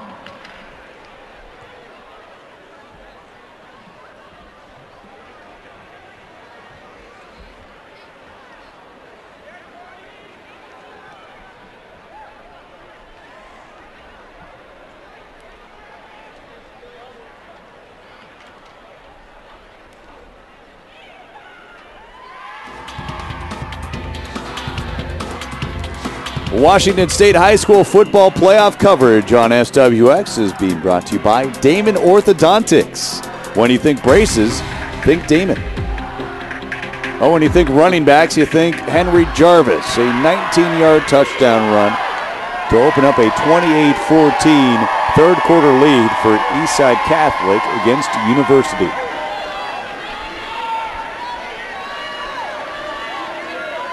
This is the Crusader team that has run the table thus far this season. 12-0 coming in. University coming in at 8-4, 5-4 in Greater Spokane League play. After an 0-2 start, this Titan team has won 8 of its last 10 games. Glenn the return up to the 25. Titans have to respond here on this drive. Well, they really do. I mean, they've got to get some kind of points, or at least get the ball downfield far enough where they can start to get a little bit of field position now.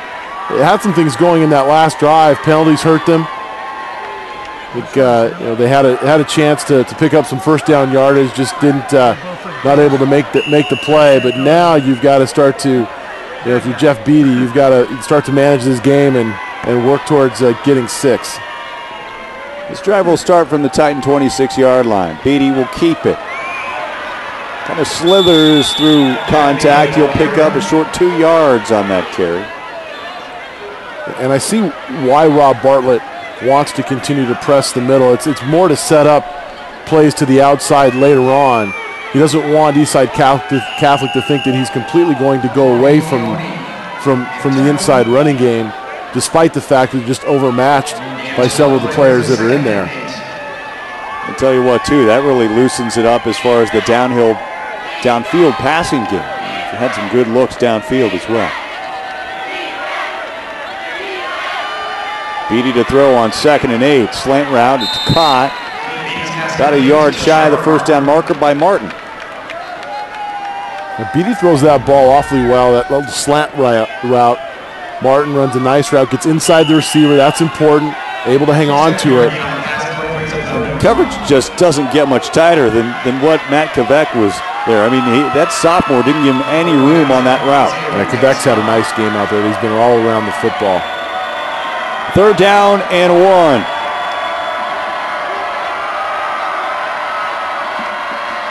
And here's Beatty on the carry. He'll pick up the first down on a gain of 3. And that's all you need to do if you're Jeff Beatty. Don't try to do too much. Pick up first downs. Keep the chains moving. That's a big first down for University to keep their offense on the field, and more importantly, keep Reynolds and Jarvis and the rest of that Crusader offense on the sideline. And here's the thing about Bonner. If he does get it going, he's going to have some fresh legs. By my count, he's only had 7 carries so far. He's going to have some fresh legs in the 3rd and 4th quarters here. From the 37. Out in the flat, trying to set up a short screen. And Bonner didn't get much of anywhere there. Tried to get some blocking from Hundeby, but all over it was the EC defense. Yeah, and what University's doing right here is trying to set up the deep ball going underneath the Bonner. You may see some kind of a pump fake here now with Flynn racing down the sideline, trying to get that ball back downfield. Again, that's the part of the field Eastside Catholic is not defended well against this University offense. Look out for Hundeby in the slot right above that 3rd quarter marker on your screen. On 2nd and 10, turning the corner. Up to the 45. Fight for the football. Crusaders say they have it on the fumble.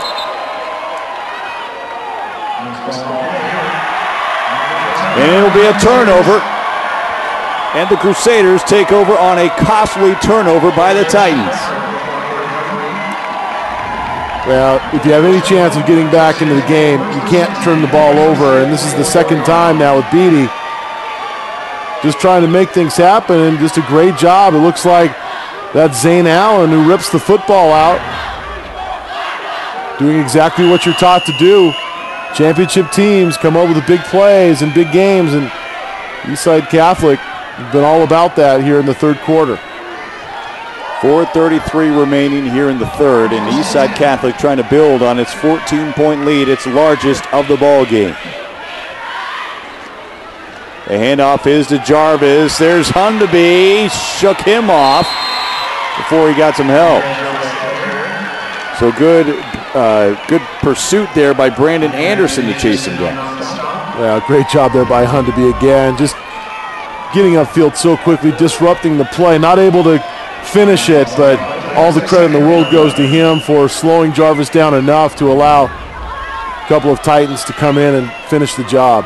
Loss of 1 on that carry from Henry Jarvis, who has accounted for the game's last 2 touchdowns. Receiver left wide open. That's Meyer. Meyer, the tight end, inside the 20, down at the 19. And once again, nothing complicated here with Meyer. He just goes down, runs a simple hook route. The University safety just flies out of there. Really concerned that he was going to run by him.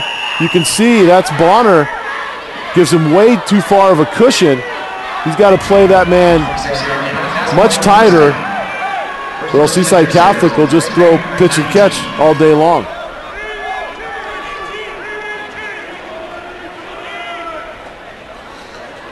Here's Reynolds from the shotgun on 1st and 10 in the red zone. Reynolds thinking about running. He's brought down by Hundeby. Going to be a one-man wrecking crew out there on the defensive line. We talked about it. We've seen games with Hundeby where he's just controlled the line of scrimmage, and if I'm Trey Reynolds, I might just start thinking about running to the left, because if number 80 is off to my right, there aren't going to be too many good things that happen to me. Back-to-back losses. It sets up a 2nd down and 13. Pistol formation. Reynolds to throw. Lob pass down the sideline into the end zone, incomplete. And all the way up the staircase goes Johnny Mahalik. Yeah, that was great coverage there. It looks like, is that Seth Warrenbach or Dane Froby? I think it's Froby actually back there on coverage. Did a nice job to stay with his man and not allow him to gain any separation to the football. 3rd down and 13. Titans hoping to make a stop. Blitz coming. Throw down the sideline. It's caught and inbounds. Mahalik makes the grab inside the 10. Right at the 1st down marker. Depending on the spot, it might be a couple inches short, and it will.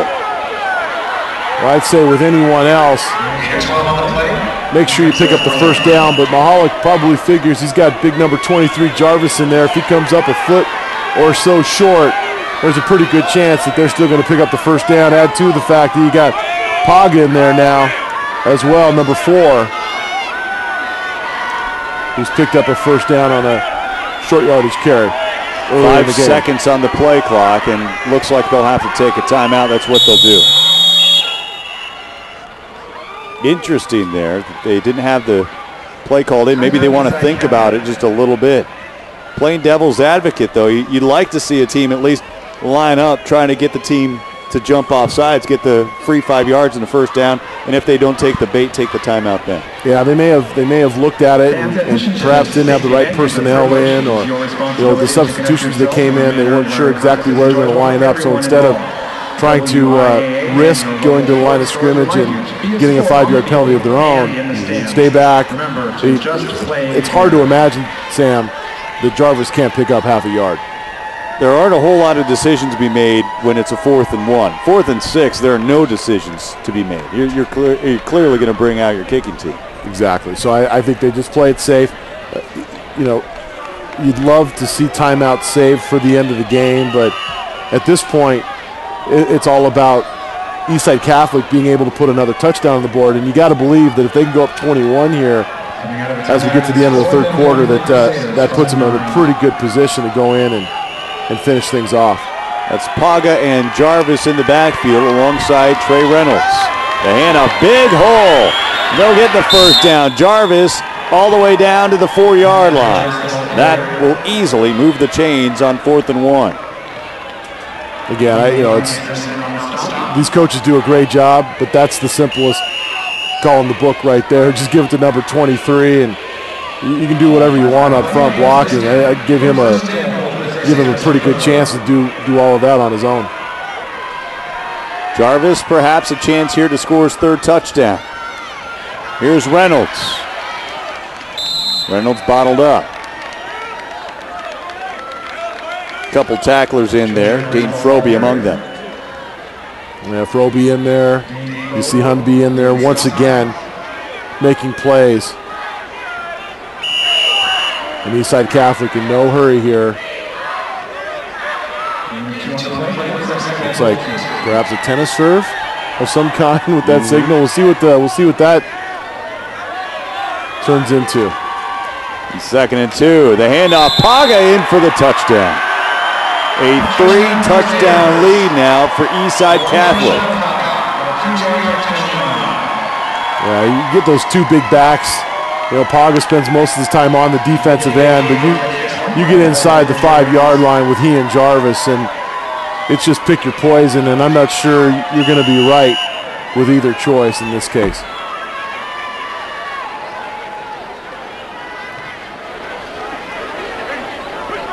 Fifth rushing touchdown of the ball game for the Crusaders.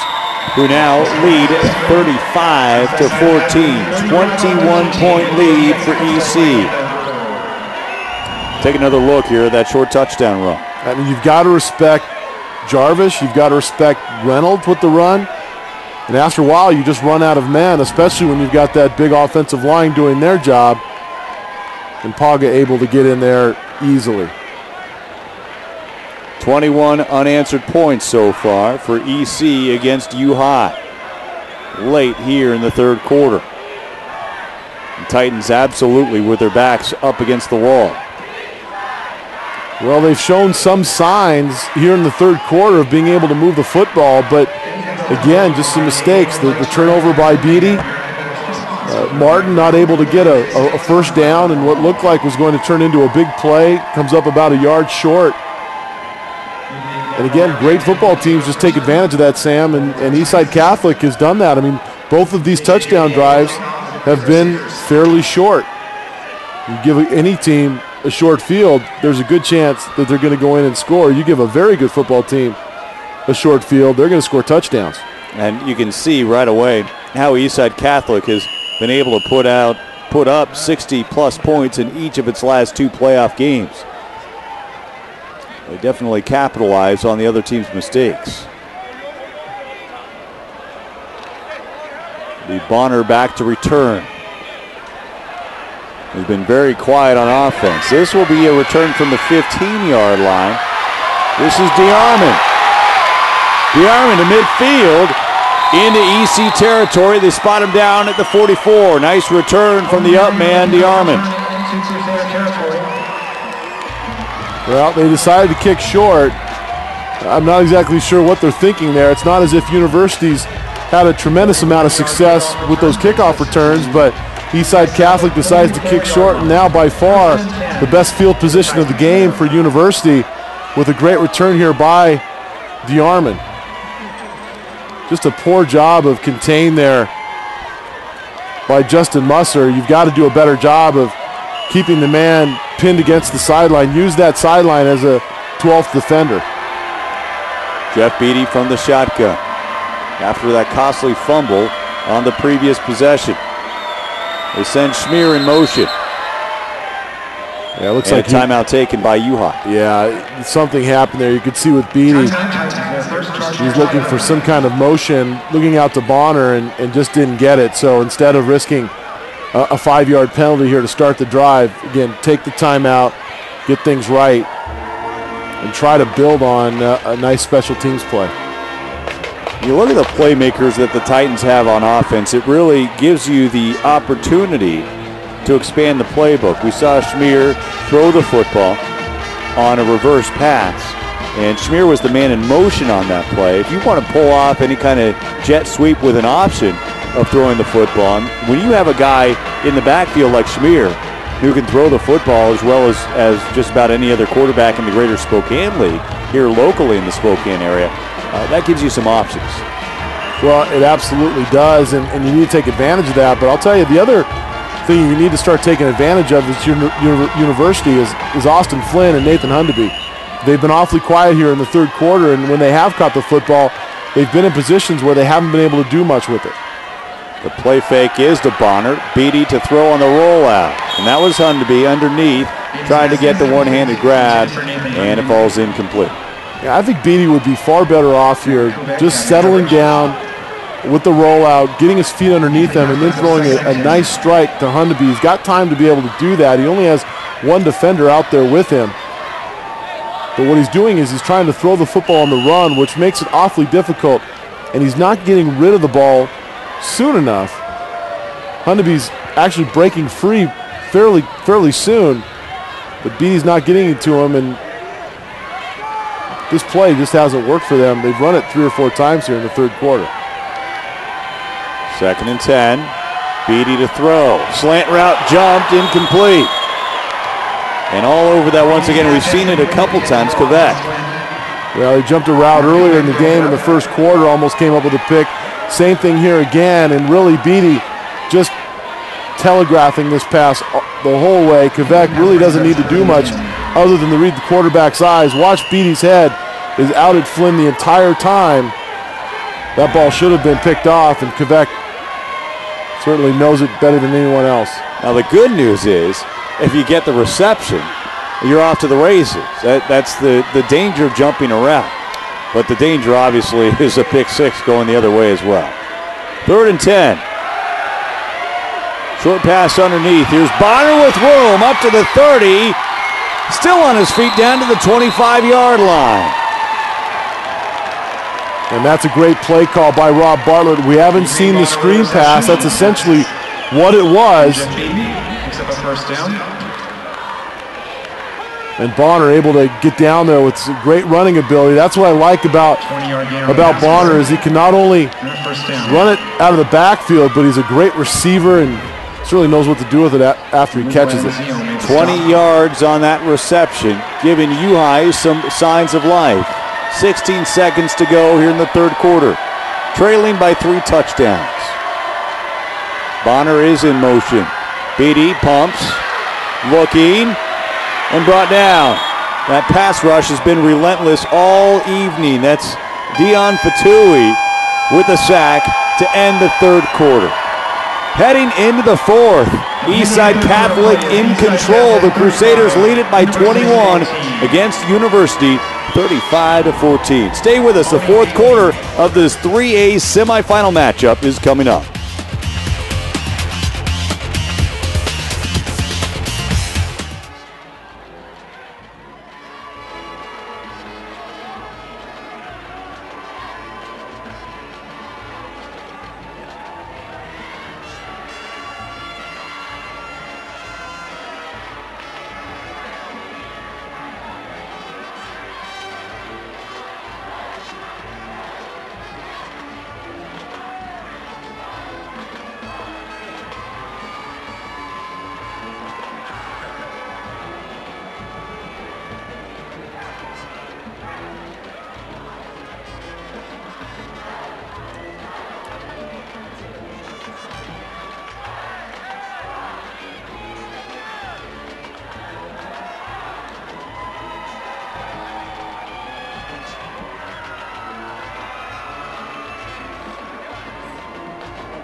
Folks, we would like to take a moment to thank the General Store for helping to sponsor tonight's high school football game. The General Store is Spokane's one-stop shop for all of your needs. Start of the 4th quarter, 35-14, Eastside Catholic leading University. 2nd and 14 for the Titans. From the 28, Jeff Beatty on the rollout has a man. And on his feet, 10-5, touchdown is Nathan Hundeby. No flags on a 28-yard touchdown strike to open this 4th quarter. Well, what University needs to do is they need to score and score quickly. How's 9 seconds into the 4th quarter? Is that quick enough for you, folks? Great play call. Looked like they were going to try to go to Flynn over the top. Eastside Catholic rotated their coverage, took the safety back to cover Flynn on the outside. That left the middle open. Great read there by Beatty. And he finds Hundeby, who, as he's done all night long, able to do it after the catch. High snap, kick is away and good. 35-21. Don't blink, you might miss something here. We have another look at this touchdown pass. Again, Beatty looking for Flynn first, not there. Next option, come underneath the Hundeby and just poor tackling there. You see Devon Arbus-Jackson. He thinks that he's just going to be able to knock old Nathan Hundeby down. Well, Mr. Arbus-Jackson, you're 5'11", 182. Chances are you're not going to be able to knock a man down who stands about 6'1", 240. And when that guy's moving in open space, I don't think there's a line of guys just lining up saying, oh, yes, please, I'd like to be the guy to try to tackle that in an open field. And I think here in this fourth quarter, Sam, it's nice that they've tried to get the ball to Bonner, try to establish some kind of a run with Beatty inside. But I think down 2 touchdowns, if you can keep it to 2 scores, and of course your defense has to now come up big, but if you're going to keep it to 2 scores, I think you've got to look for number 21 Flynn and Hundeby. Those 2 guys, they've been huge. And speaking of huge, did I hear you say 240? Is that, did I shortchange him? Well, the listed weight we have is 206. Yeah. I know, parents are watching, families watching, and weight can be a sensitive thing. Well, let me tell you. You look at the screen. Look at that young man, and you tell me if he looks like he's 6'1", 206. Okay, I'll grant you that. And it's not a fat 240. Let me tell you, that kid is solid. And I'll tell you what, this team, in case you're just now starting to follow U High football, they'll try with a short kick, fielded at the 40 for Eastside Catholic. This team worked rigorously during the offseason, during the preseason to get where they are now. And I tell you what, when that carries over into the postseason, a place where UI was not expected to go, when that team hits the weight room this offseason, they're going to hit it even more because they know the kind of dividends it pays. Well, they're going to get that, and they're going to get kids turning out for football. I mean, that's been a lot of the problem at university. You've got good athletes there. They just haven't turned out for football because they haven't seen it as something that's enjoyable, something that they're going to want to do. And you see now as we got a little break in the action with the referees trying to get the chains figured out. I think you're exactly right, Sam. I think going into this offseason, whenever that is, if it's tomorrow or a week from tomorrow, U-High's in pretty good place in terms of their football program. Reynolds from the shotgun, the pistol formation. The handoff is to Henry Jarvis. Jarvis already with 3 touchdowns. He's 2 away from the Al Bundy game, as I call it. That's the 5-touchdown performance. I didn't see that game. The Al Bundy game? I didn't see the Al Bundy game, actually. I missed that one. That was a good one. He scored 5 touchdowns. 2nd and 7 after the gain of 3 from Jarvis. 885 yards rushing coming into this ballgame. He is well over now 900 for the season. Deep drop. Reynolds pressured. On the move. Trying to throw. He'll take off. Try to run. After all that work, he'll gain maybe 2 or 3 yards. Or maybe even just 1, in fact. But boy, I'll tell you what, University, they've got to be able to make plays like this. DeArmond comes in. Well-timed blitz, just not able to finish it. A lot of it due to the fact that Reynolds is just such a strong kid and able to break away. The fact that he picked up 1 yard, remarkable given the kind of peril that he was in. And when you're coming that fast on the blitz, if you sidestep even just half a foot, they'll blow right by you. It's like putting on the air brakes. 3rd and 7. Flag on the play, throw downfield. Incomplete. It looks like Eastside Catholic's going to get caught here for a false start. And Rob Bartlett already started to signal decline the penalty. Meyer was the intended man. Have we seen Eastside Catholic punt today, Sam, outside of the offensive formation with Reynolds? No, just once. With Reynolds, the quarterback. This would be the ultimate in confidence in your offense if they decide to go for it here on 4th and 8 from your own 42-yard line. Well, Blake Mimone is their regular punter, but Trey Reynolds stayed in on, they look like an offensive formation. He wound up booting it inside the 5-yard line for a punt of 37. And University's got a man deep as if they're going to punt it. Not so sure you should assume that at this point. They will. Let it go. This is Bonner. He won't be a factor. This one dies at the 27-yard line. Well, that's exactly what you needed to do with that offense. if you're University, is get a 3 and out and get a team back on the field who's got a lot of confidence right now, especially you got the players like Flynn and Hundeby who have just terrorized this defensive backfield. If Eastside Catholic holds on to win, they're going to go up against a pretty tough unit in Bellevue, but I'm not sure that those players from Bellevue are going to give them any bigger challenge than that they saw here today with these athletes of University. This drive will start from the U-High 27-yard line. Throw on the slant, incomplete. Martin, the intended man. We've seen one trick play so far from the Titans. I know Boise State kind of wrote the book on the trick play, but if you can dig just a little deeper in that playbook and catch him off guard again, now might be the time to do it. Well, I like the fact that they try to come back to Martin. He's going to be at the top of your screen here. But they come back to him with the slant because so much of the focus now on Hundeby and Flynn. Beatty just didn't have that one on target. Second down. Bonner in motion. Underneath, Flynn. It's a forward pass. It'll be incomplete. And well read there, Kvak, who I think has probably just been told by his coaches, where 21 goes, you will follow. And he reacted very well to that play. Ball came out of Beatty's hands a little bit slowly.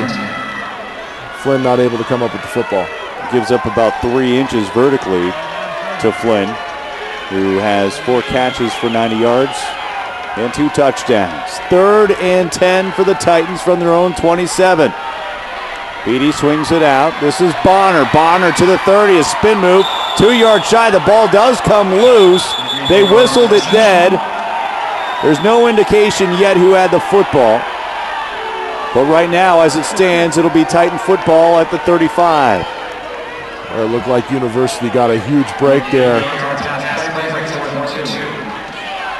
It looked like that football definitely came out before he hit the ground. We'll take another look at it to see if Bonner's trying to get to that first down. Well, that ball's definitely out. And after all that, the Titans went for it. And they'll get the first down. Boy, I'm not sure what happened there. As we were in the replay, University came back in with a quick snap. And I was hesitant to say that they got the first down because then we heard the University crowd here on the near side of the field start to boo. Oh, they were in punting formation, and Hundeby was under the center. They went ahead and snapped it to him, and he ran this quarterback sneak. The drive continues here in this 4th quarter. Beatty pumps, throws deep. Flynn underthrown, incomplete. Blanketed by Kvak once again in coverage. Well, Flynn had a step on Kvak. Beatty just underthrew that pass. Otherwise, Flynn is down the field with the catch. Flynn still had a chance to come back and make that play, just didn't go up and get it, let the ball come down to his body, which he can't do as a receiver. Kvak was beat. Now, there were other coaches that could learn a thing or two from University as far as the play call and getting those plays in. Let the wide receiver who just went downfield and running back towards the sidelines anyway, let him get that call. Don't make the quarterback go across the field. 2nd and 10. Beatty flushed out of the pocket, trying to roll out, tripped up, tackled for a loss. Paga on the tackle for loss there. Well, Paga's just had a huge game offensively and defensively and came up with just enough of Beatty there. Shows you just the speed this young man has at 255 pounds, be able to run him down and get just enough of him. Beatty's got to get rid of that football, though. He wasn't going to be picking up any kind of yardage with the run. He's got to just throw that away, get the clock stopped. Right now, the clock is becoming a factor for you, down 2 scores. And 8.5 minutes to play. 2 timeouts remaining for both teams. You still have to manage the game here if you're Jeff Beatty. Might be in 4-down territory if they can get close. Beatty steps up in the pocket. He's going to take off and run. Hammered past the 35. Closing in quick was Brian Cox, the linebacker. And again, I'm not sure what Beatty's doing here. He's trying to pick up some positive yardage, which is fine. But get out of bounds and don't take that punishment. Now, University definitely has to punt the football, or at least you think they do, 4th and 14. So here comes Trevor Martin, averaging 34.8 yards per punt on the season.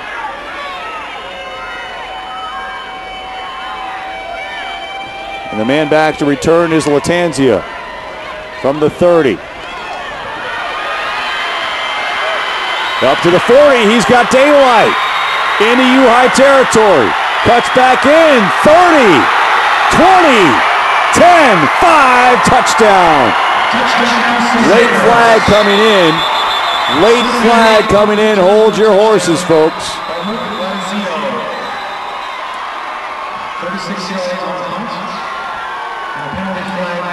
Came in well after the play, but the flag is sitting right at about the 37-yard line of University. So if it's a spot foul, the flag was thrown long before he crossed the end zone, so this would still be during the course of action if in fact it's on Eastside Catholic. That flag is out towards the 37-yard line. Check that, it was a 34-yard punt. 34-yard punt.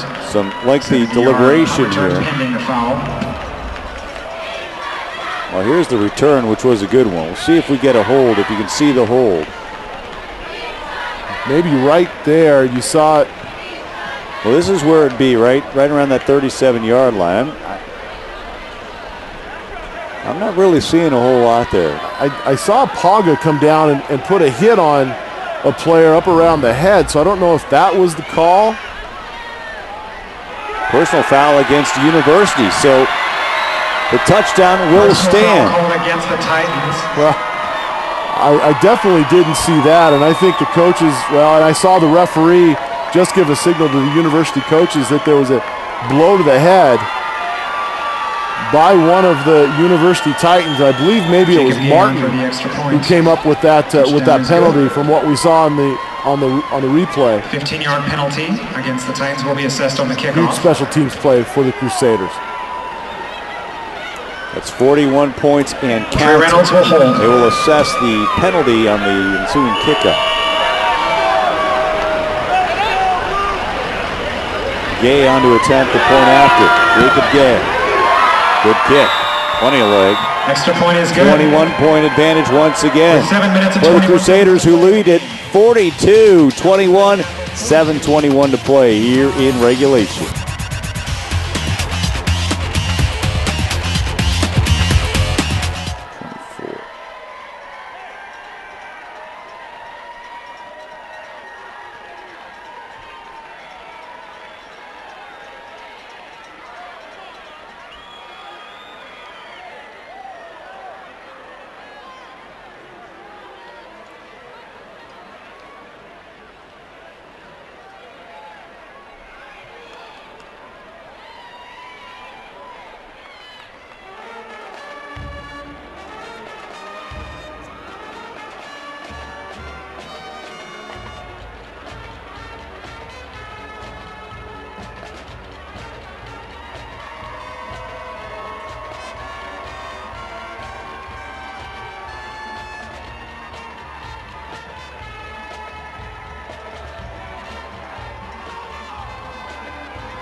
Folks, we got wall-to-wall sports coverage here on your All Sports and Weather Channel SWX. Stay tuned following tonight's semifinal matchup here at Joe Albi Stadium.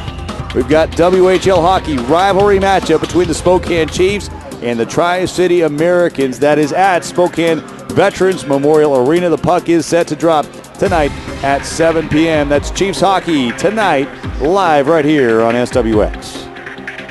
71 yards on that punt return by Luke Latanzio, and it's a 42-21 Crusader lead with 7:21 to play. Well, if there's anything good that came from that play for University, it's the fact that Eastside Catholic just went in and scored and didn't burn any more time to do it. Big kick, no return. That'll make any kicker feel good about themselves, being able to kick it out of the end zone, regardless of where he kicked it from.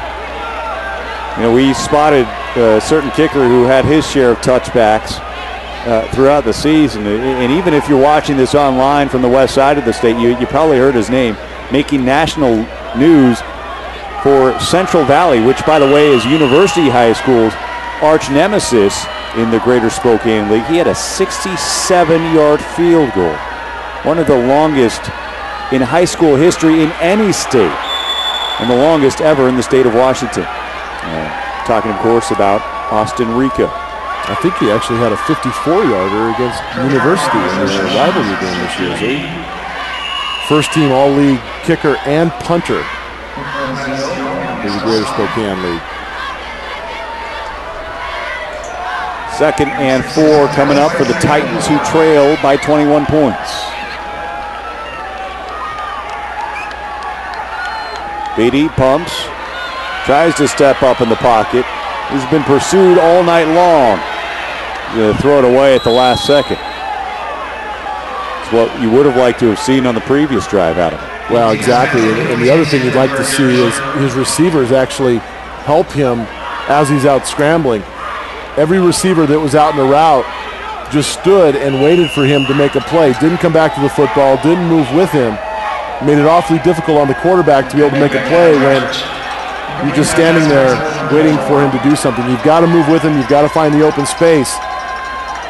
And there, University's receivers did none of that. 3rd down and 4 for the Titans.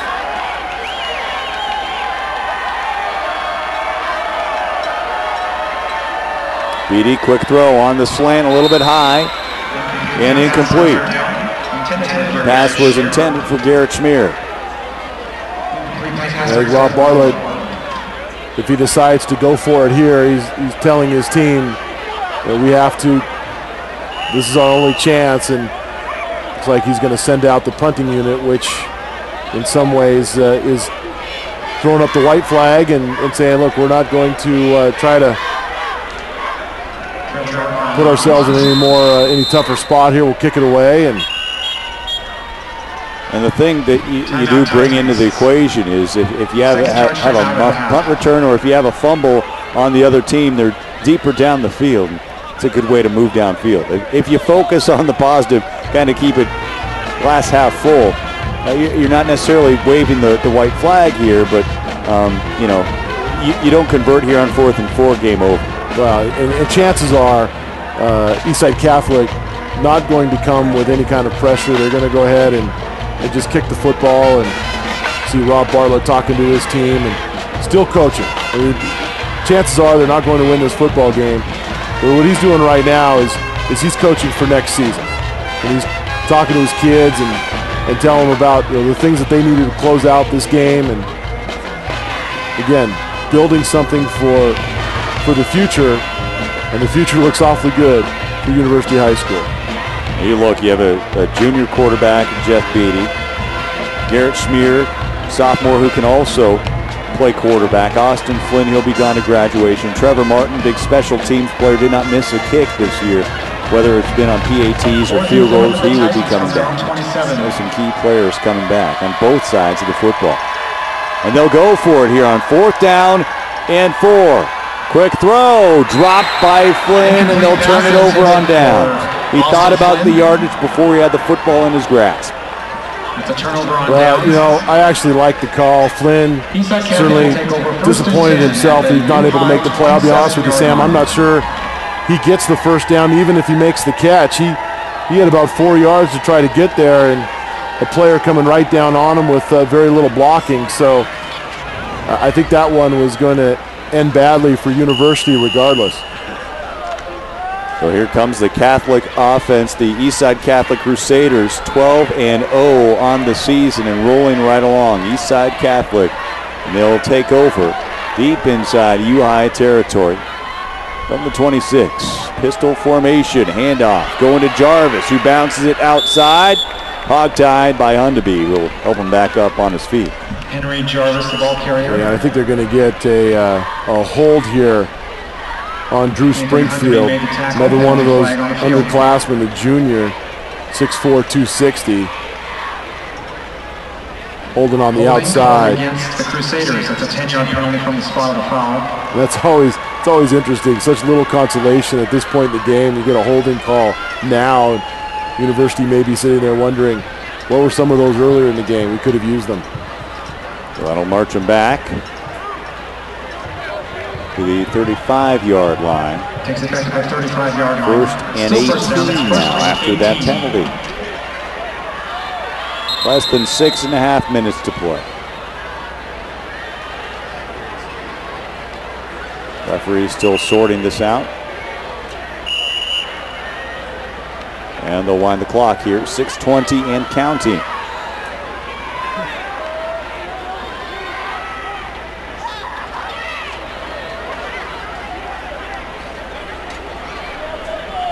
Trey Reynolds, the quarterback. The pistol formation. Handoff is to Jarvis. And you talk about that tandem. Jarvis and Reynolds. Jarvis the junior, Reynolds the senior. And, you know, we know this covering the greater Spokane League. Gonzaga Prep with its gruesome twosome at quarterback and tailback. You look here at Eastside Catholic, the difference is Reynolds is a great passing threat. I mean, you talk about a dual threat in the backfield, Reynolds can do it all. And then on top of that, you have a standout running back in Henry Jarvis. Yeah, I mean, the balance is the key. The fact that Eastside Catholic can do it all really is what makes the difference here. You see another big run. Yeah, Eastside Catholic. And don't forget about Wellington. And Wellington is a freshman. So you lose, you have Jarvis, you lose Reynolds to graduation. You have Jarvis in the backfield, and then you have Brandon Wellington. I mean, they've moved him all over the football field. He's listed at 6'1", 200 pounds. How in the world a kid is a freshman and 6'1" and 200 is beyond me. Well, I'll tell you what's happening is they're trying to establish something at Eastside Catholic that can rival Bellevue. I mean, because, you know, these two schools that looks like they'll play one another next Friday night for the state championship. As Reynolds tries to get to the outside, I mean, they're not very far apart from one another. Eastside Catholic up in Sammamish, Washington, and Bellevue, of course, in Bellevue, maybe about 10 minutes from one another. They're fighting for kids and trying to build programs. Bellevue's been there for a while. Eastside Catholic trying to get there. If you look at the enrollment of Eastside Catholic, they would actually qualify as a 1A school.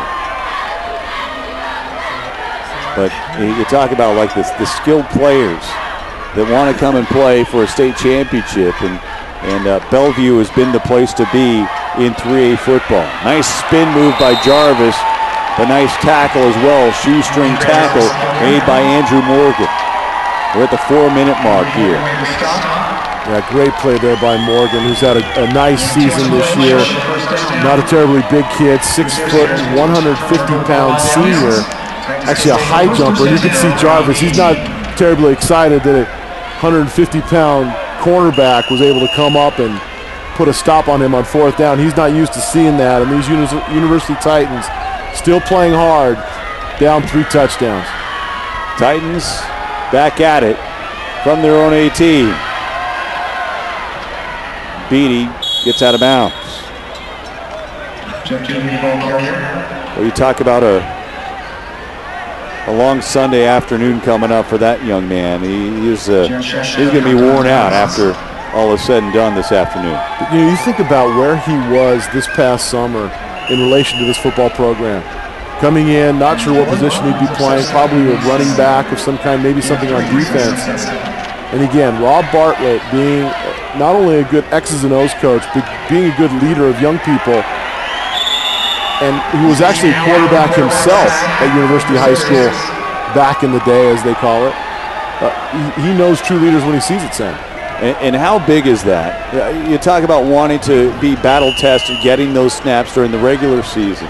But you get 3 and now 4 extra games that all mean something. Against Kamiakin, against O'Day, against North Thurston, and now against Eastside Catholic. That lays the foundation for next year. First time ever this University High School team has won a quarterfinal game. They won up that by winning a first-round game and then a quarterfinal game, going all the way to the state semifinal. And they lose some key pieces, no question about it. They're going to lose, Austin Flynn. As we look at their schedule, they're going to lose Hundeby, but they have some other kids who will be back. I mean, you talked about it, Beatty and Schmier. And this has been a successful season for University High School. They took some lumps. They got a big loss at the Central Valley game, but all in all, they've got to be happy, Sam, with how things ended despite the loss here tonight. They reeled off all those wins after losing the Greasy Pig to their arch rivals at Central Valley. Got them here all the way to the 3A semifinals. Trevor Martin on the punt. Some good distance, nobody back to return. And there'll be no rush to jump on that football as it dies harmlessly at the 27.